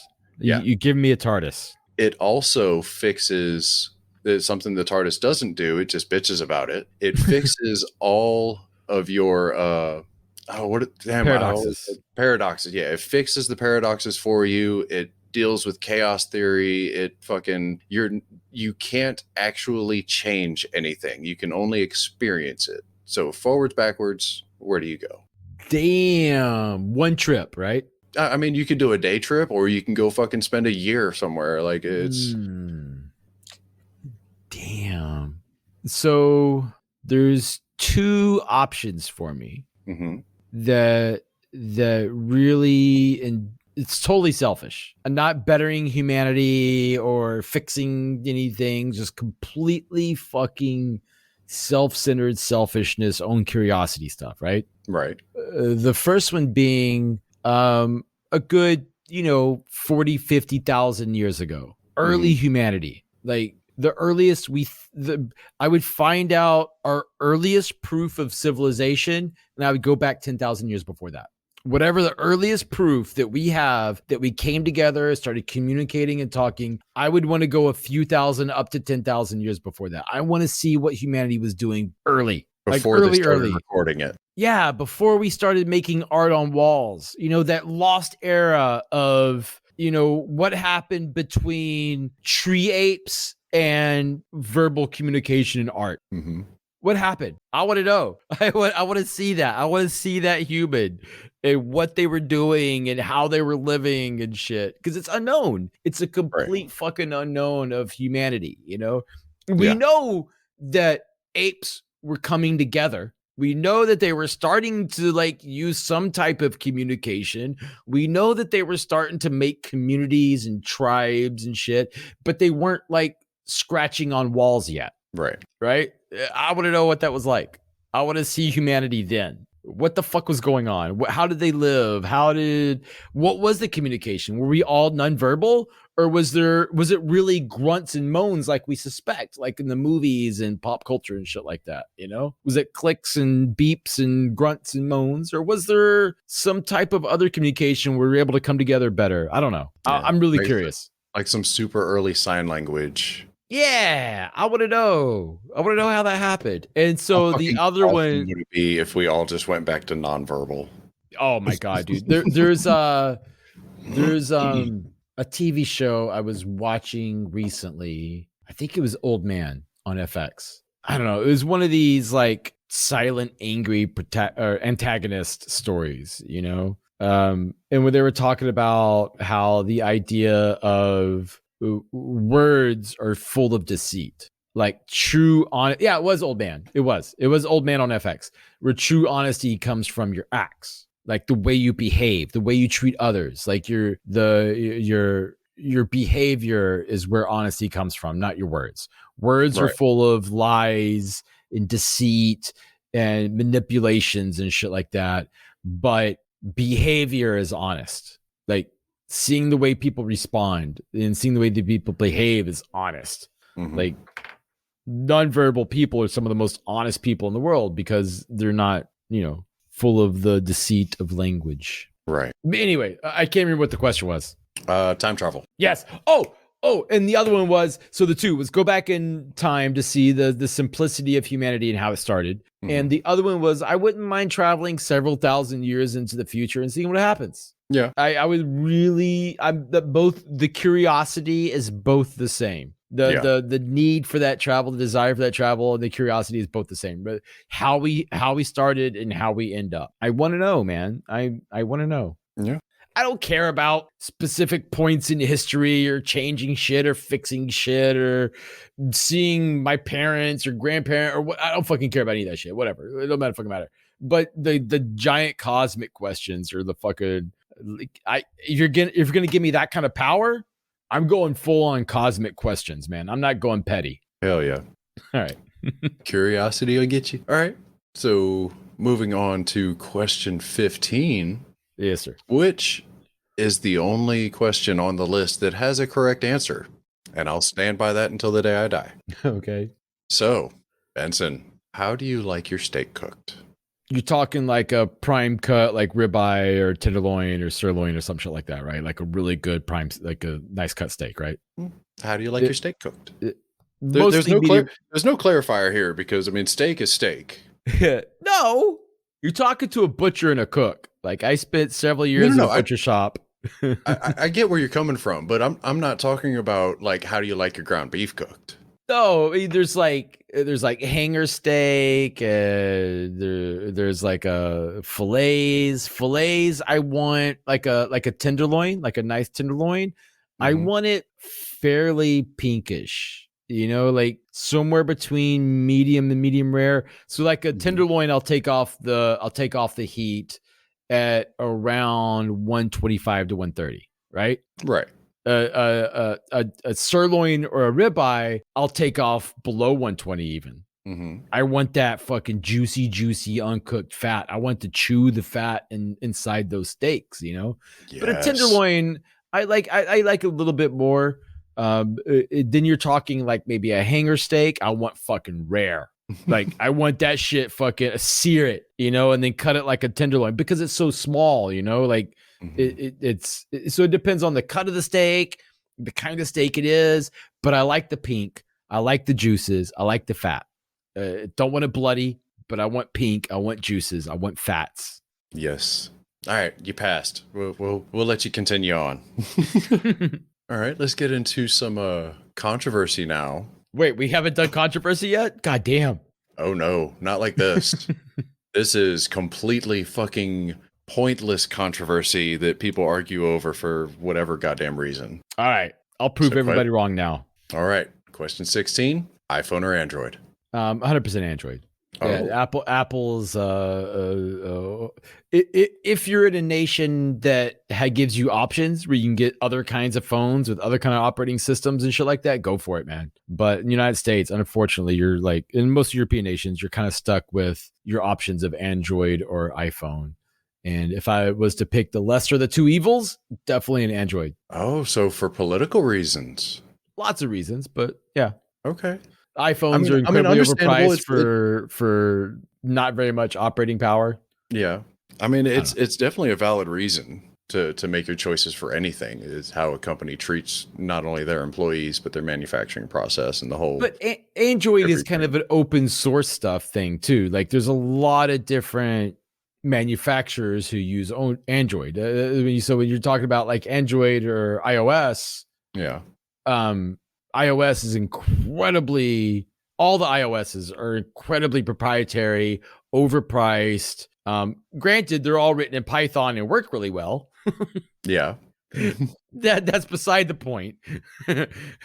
But the Android stuff is open source. Anybody can use it. Anybody can put it on their phones, and it's easy to program. It's easy for other amateur programmers to make shit and add shit. It's just more user friendly and like you're talking about, kind of like a political social reasons. Fuck Apple, fuck their proprietary shit, fuck their overpriced shit, fuck their factory worker shit in fucking China and Taiwan and Thailand and all the other fucking places in Africa where they exploit people. Android's just a software. Yeah. That is used by lots of people for lots of different reasons. Apple shit is proprietary by evil corporation that does evil shit. This is all very true. All right, sorry. No, you're good. All right. Skipping through these last ones. So these are the easy ones. The first ones are the hard ones, man. What are you talking about? Oh, here we go. We're gonna make you think on this one though. So another one of my favorite questions. Top 3 video games of all time. Damn. All time, huh? All time. And we're both of the, generation that grew up with video games. Like video games were created and we grew up with them. By and for us. Yeah. So reaching all the way back, what are your top 3 of all time? So going for me, story, quality, everything, the Red Dead Redemption line. 1 and 2, but specifically 2. Nothing has come close as far as story and world and art and the detail to everything. And it's just the Red Dead Redemption games is focusing. Red Dead Revolver is fucking amazing. Red Dead Redemption 1, but Red Dead 2 is just absurd. It's such a good game. Anybody who says, well, there's this game that does, and you compare it to Red Dead, you're like, yeah, but Red Dead did this better 10 years before that. Yeah.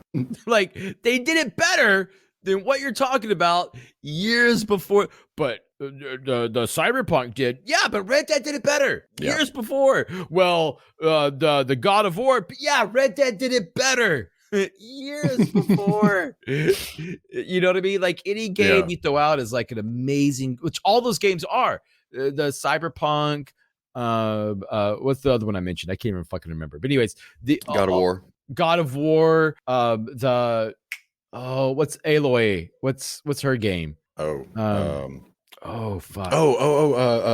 Horizon Zero Dawn. Horizon Zero Dawn, yeah.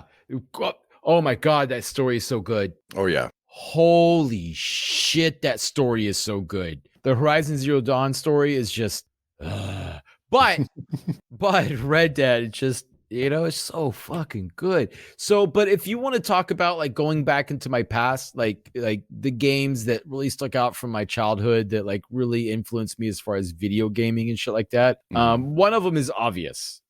well, two of them are obvious, about the same era of video games, is the Grand Theft Auto. I think it was San Andreas. Mm-hmm. I think that's right. I think Los Santos. What's the one that's set in Los Santos? Grand Theft Auto 5. No, like the old one back in the 90s. Oh, Fuck. I think that was San Andreas. no. Grand San Theft Auto Andreas 2? was set No. in San Andreas. Yeah, you're right. So there's one before that. Whatever it was, there was one of the Grand Theft Autos. I'm fucking tipsy as shit, dude. Was it Vice City? No, way before then. Oh, everything before that, I don't believe was named. So it would have been like 1, 2, or 3.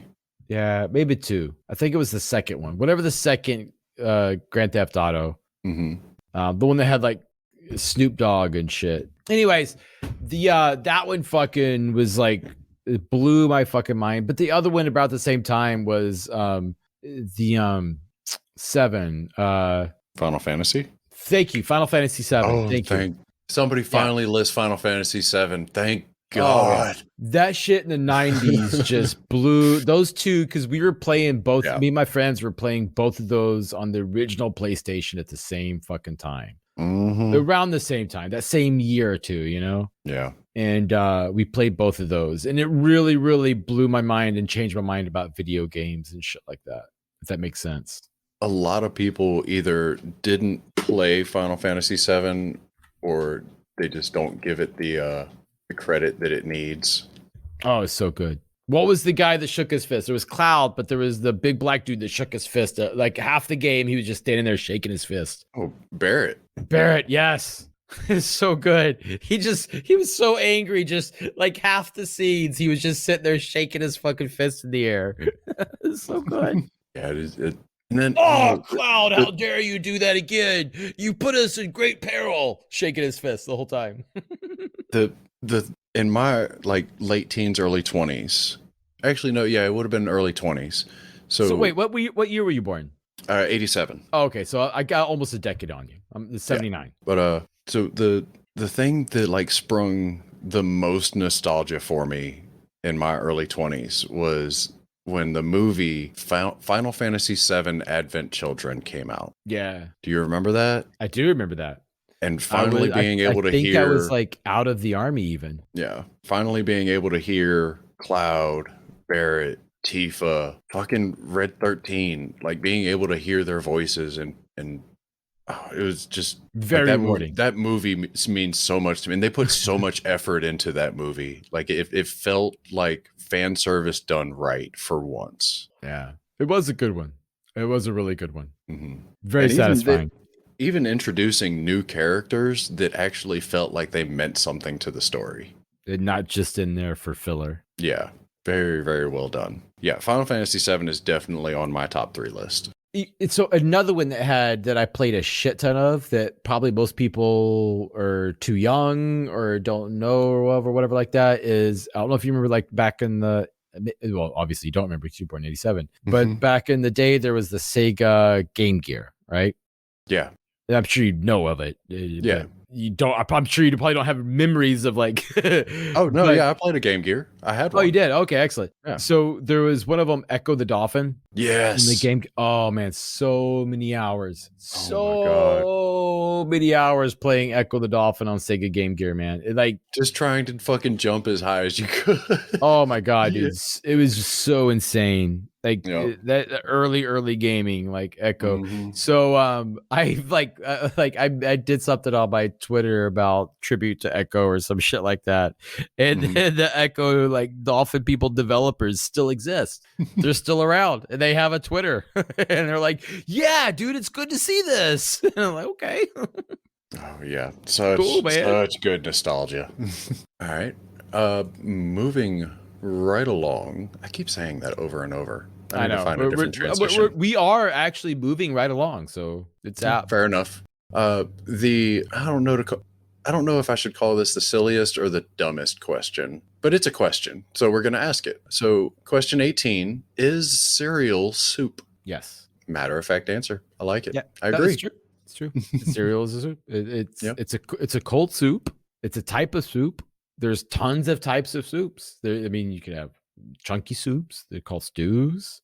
You can have a gazpacho. You can have cold soups. I even say cereal is a type of cold soup, or you can have hot cereal, which is a type of hot soup. But So- anything cooked in a liquid, if you have a base liquid and you cook it in it and you serve it liquidy, cooked liquid, it's a soup. So, side question. We're in agreement that a hot dog is a sandwich, right? Yes. Do we agree there? Okay. Is a taco a sandwich? Yes. Anything where you put any kind of bread, whatever, and you put shit in it, it's a style of the thing is you're talking about language and culture and all that kind of shit like that. So you try to interpret other people's language and other people's cultures and the way they eat into an American language, an American culture, an American understanding of foods. Mm-hmm. Right? Or English or German or whatever like that. Whatever you're trying to adapt that culture and that language into your language and culture. And so it may be called different things, but the concepts are the same. You're taking a bready starch thing, you're filling it full of shit, and you're eating it. You're making bread or something bready, starchy into a device to where you can put other shit into your mouth. In English and America, we call that a sandwich. Yeah. In other cultures, in other language, you call it other things, and that's cool. But if you're asking like a American English speaker, yeah, it's a sandwich. Yeah, and nobody's ever going to change my mind. Nope. You call it what the fuck you want based on your culture and your language and where you're from and shit like that. And I 100% respect your culture, your language, how you eat stuffed bread foods and what you want to fucking call it. I'll call it that. I'll call it a taco or a falafel or a hot dog or a gyro, whatever the fuck you want to call it. I'll call it whatever the fuck you want because it's your culture and your food. But if you want to talk about the technical shit, we're all talking about the same thing. It's a fucking sandwich. Absolutely. All right. So question 19 is possibly the most serious question. So I had to have that dramatic range going from super silly to most people to the most serious question. Okay. So what is something that you wish you can leave behind when you're gone? So this is I'm going to give, again, like I've done with most things, a couple of different answers. Like the more silly, but yeah, I mean, it's serious, really serious, but more silly thing is when I'm dead, my wife has talked about, and I'm 100% behind, bleaching our skulls. Getting our skulls cleaned and having skull mementos for our family. For our kid, we're macabre. We like that kind of shit, you know, like morbid. Yeah. We like that kind of shit. So leaving like physically behind my skull and my wife's skull for my kid and pass that shit down. Like we have skulls in our family. Ha ha ha. You know, like that. It's fun. It's fun. It's silly. It's, you know, Adam's family-ish, you know, me and my wife like that kind of shit. And, you know, it sounds fun, right? Yeah. My wife talks about getting the rest of me made into a dildo, you know, put into like ashes into a dildo. Like, you know, if I die like super early before her, she talks about that kind of shit, which sounds fun. Yeah. But the main thing is I don't believe in an afterlife. I don't believe in God. I'm an atheist. I don't believe that there's any kind of deities out there. I don't believe in any kind of afterlife. I think the same thing happens to you when you're dead that happens to you before you're born. There is zero difference between preconception and post-death. You know, there's zero difference between when the neurons start firing in the brain and the neurons stop firing in the brain. Right. There's nothing before or after that. So that being said, I believe someone truly dies. And this is a thing in pop culture and in philosophy and a lot of different stuff. A lot of people said this.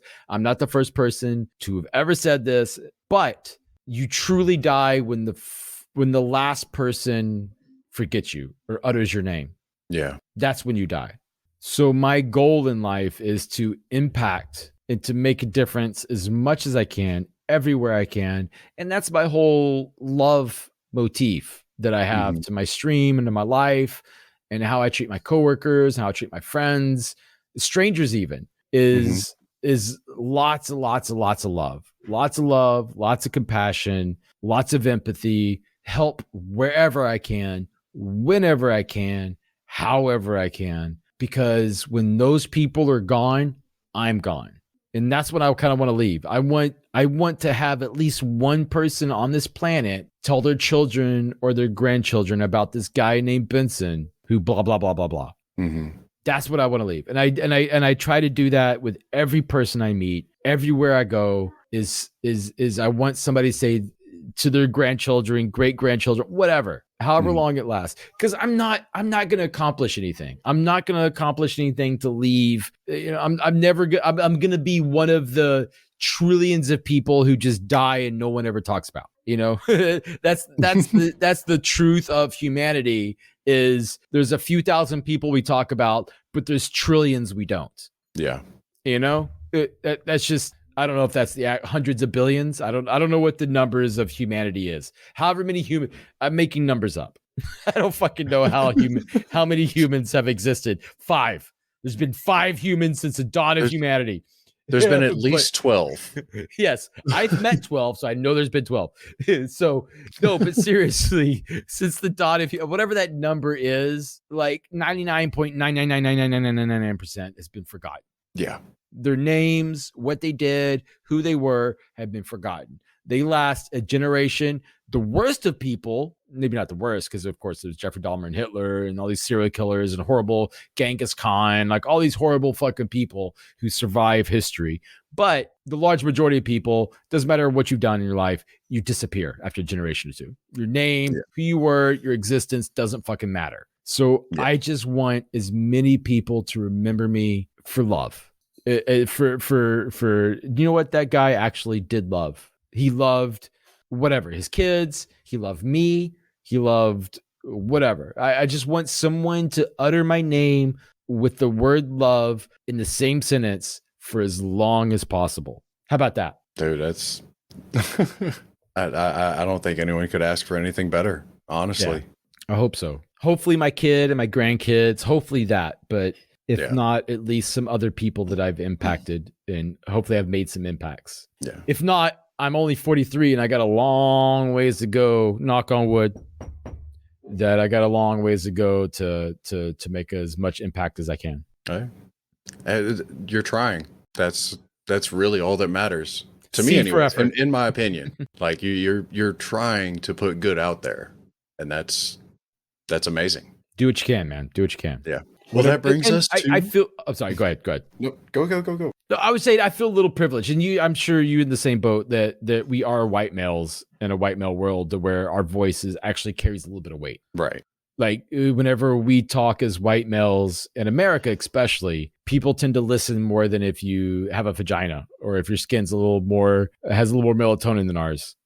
People tend to dismiss you a little bit more. So having the white male privilege is definitely, I feel the need to speak up, because no one's going to arrest me. No one's going to beat me up. No one's going to call me foul names. And if they do, I look at them and stare at them and go, fuck you. And they back off. Yeah. And that's it.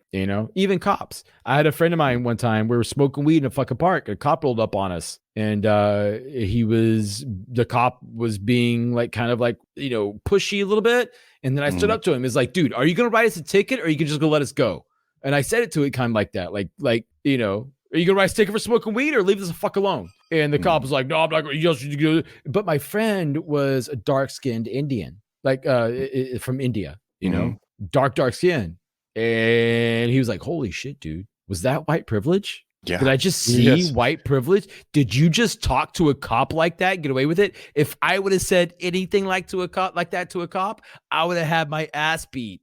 And this is a dude from New York. This is not like this is not a dude who grew up in like Mississippi or some shit like that, where black people get fucking shot and buried in the woods by cops and nobody ever fucking questions anything. Right? Yeah. It's not Mississippi. This is a New Yorker. And he's like, holy shit, dude. And it's shit like that where I feel like, I people like you and I have the prerogative and the responsibility to say something. Yeah. Because we have the privilege to say something. Yeah. I definitely agree with you like that. And I've had people tell me in the past that it's white knighting or what go fuck yourself. Somebody called it justice farming. Go fuck yourself.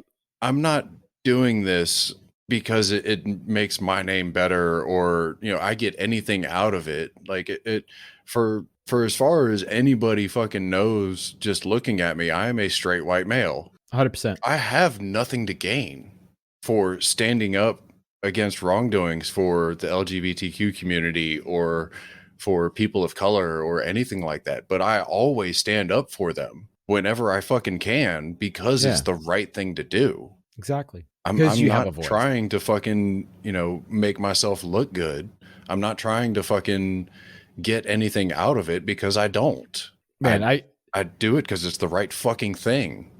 As a bi male in a straight marriage, dude, there's so much shit, man. There's so much shit. People have such a hard time conceptualizing that I'm bi. I've dated men and women, but I married a woman and had a kid. They're like, well, you're straight. Fuck, man. How do I get this across to you? Like, it's not how that works. If my wife died today and I went back into the dating market, I would be both on Grindr and Tinder. I would use both apps equally. People have a hard time, like it, and even like within the LGBT community. Whenever I involve myself in those communities and shit like that, I'm so straight white male appearing. Yeah, they'll push that shit onto me, like, yo, you're cis white male. Like, well, gender, yeah, I'm pretty comfortable with a penis. yeah. Yeah, I'm white. Yeah, I'm a male. But I date men. But you're in your straight marriage. There's like this whole and even in the straight community, like when the people find out that I've dated men or I'm attracted to males, there's the whole thing of like, well, you're all the pejorative names that they throw out and shit like that. I'm too queer for some, too straight for others. And there's like a whole like middle ground there and shit that I live in. Well, that's one thing that's always bothered me. Well, not always. I've only heard it a couple of times, but people within the LGBTQ community who want to remove the B from the name because 100%. They don't believe that bi should be a part of it. And that fucking infuriates me. Like, so dismissed. Even recently, man, I dealt with this even within Twitch. So I advertise myself as an LGBTQ plus stream, right? Because I talk about openly about this kind of stuff, and I accept everyone despite it doesn't matter. It doesn't matter where you fit in that spectrum. I don't fucking care. You're welcome and accepted and appreciated for who you are. But involving myself in other people's communities. Very recently, I was involved in a whole social thing where people started like saying like super bigoted shit about straight white males. And I was like, but bigotry is bigotry. Yeah. It doesn't care. I don't care who you think your victim may or may not be and how privileged or underprivileged you think your victim may be. If you're spreading hate, that's hate. Yeah. If you're spreading bigotry, that's bigotry. You can't spread hate and then complain about hate being spread. Yeah. I don't care who you think 100%. your victim is. And there's this, I appreciate satire. I love satire and punching up kind of humor and shit like that, like watching like stand-up comedians making fun of like the straight community or the privileged white community in America or some shit like that. I fucking love it. It's fucking hilarious. Fucking love that shit, right? Punching up is fucking. Even like there's time and a place for everything. Doing stand-up comedy and shit like that, time and a place for everything. Yeah. But when you're actually spreading real hate to another community, that's a whole different like ball of wax. Your bigotry is bigotry, no matter what kind of skin you put it on. Exactly. All right. Anyways, that's a good note to end on, right? That's a good downer. Oh yeah. Fuck everybody. Fuck it all. Burn it all down. Well, that's going to bring us to the last question of our list. Question 20. Oh, I thought we did the last one. Okay, we got one more. Let's go. Yeah, we got one more. It's technically not a question. It's plug time. So question 20 is, what are you currently working on? What do you have going on? When's the next stream? Plug your shit. Yeah, my stream is a hobby. I don't really like, I keep trying to like put effort into it. Like I'll do like some YouTube stuff, or I even tried TikTok for a while. But I've been streaming and podcasting and doing stuff like exactly what we're doing now, for many years, late 2000s until now. But I've really been, so my stream now is just 100% a hobby. It's just an outlet for me. And I stream almost every goddamn day. Like, I stream in the mornings, during the week, and the weekends, off and on, long times. Like yesterday, I did like a 12-hour stream. Today, I did like a 9-hour stream. Shit. Like I do shit like that all the goddamn time, because I have so much time on my hands. Right. But I mean, that's it. I stream almost all the goddamn time, and it's just I don't placate. I don't put on a show. It's just right here, this conversation you and I are having. I don't talk any different than what you and I are talking. Then I talk to my kid or my coworkers, and I talk to the people on stream. There's no show or gimmick or so I watched, like, we were like, you and I met through Reckless, right? Right. And I watched like Reckless and Spike and some of these other people who do like insane production value and put like hours and hours and hours of work into what they do. And I'm like, yeah, man, that looks great. I want to do that. That sounds amazing. And then I'm like, oh yeah, no, I'm lazy and useless. Yeah. Like I feel that. It's like I just don't have that, you know. I just like to play games and talk. Like today, I had no idea what I wanted to play all day. I spent all day. I jumped like 6 games today, probably. Not that much. Like 4 or 5 games today. I jumped around because I had no desire to play anything. I just wanted to have conversation, so I just jumped around games and talked all day. Yeah. You know, dude, sometimes that's the best fucking streams. Ranted honestly. about Roe v. Wade all day. Actually, that's what I did. Benson, that's the 20 questions. That's the list. It was fucking amazing sitting down and talking with you, man. 2.5 hours, man. Yeah. we'll cut it down a little bit, but we're going to keep the bulk of that in. Everybody, thank you so much for listening. We love you guys so much. Have a good evening, everybody. Yeah, take it easy. We'll see y'all later.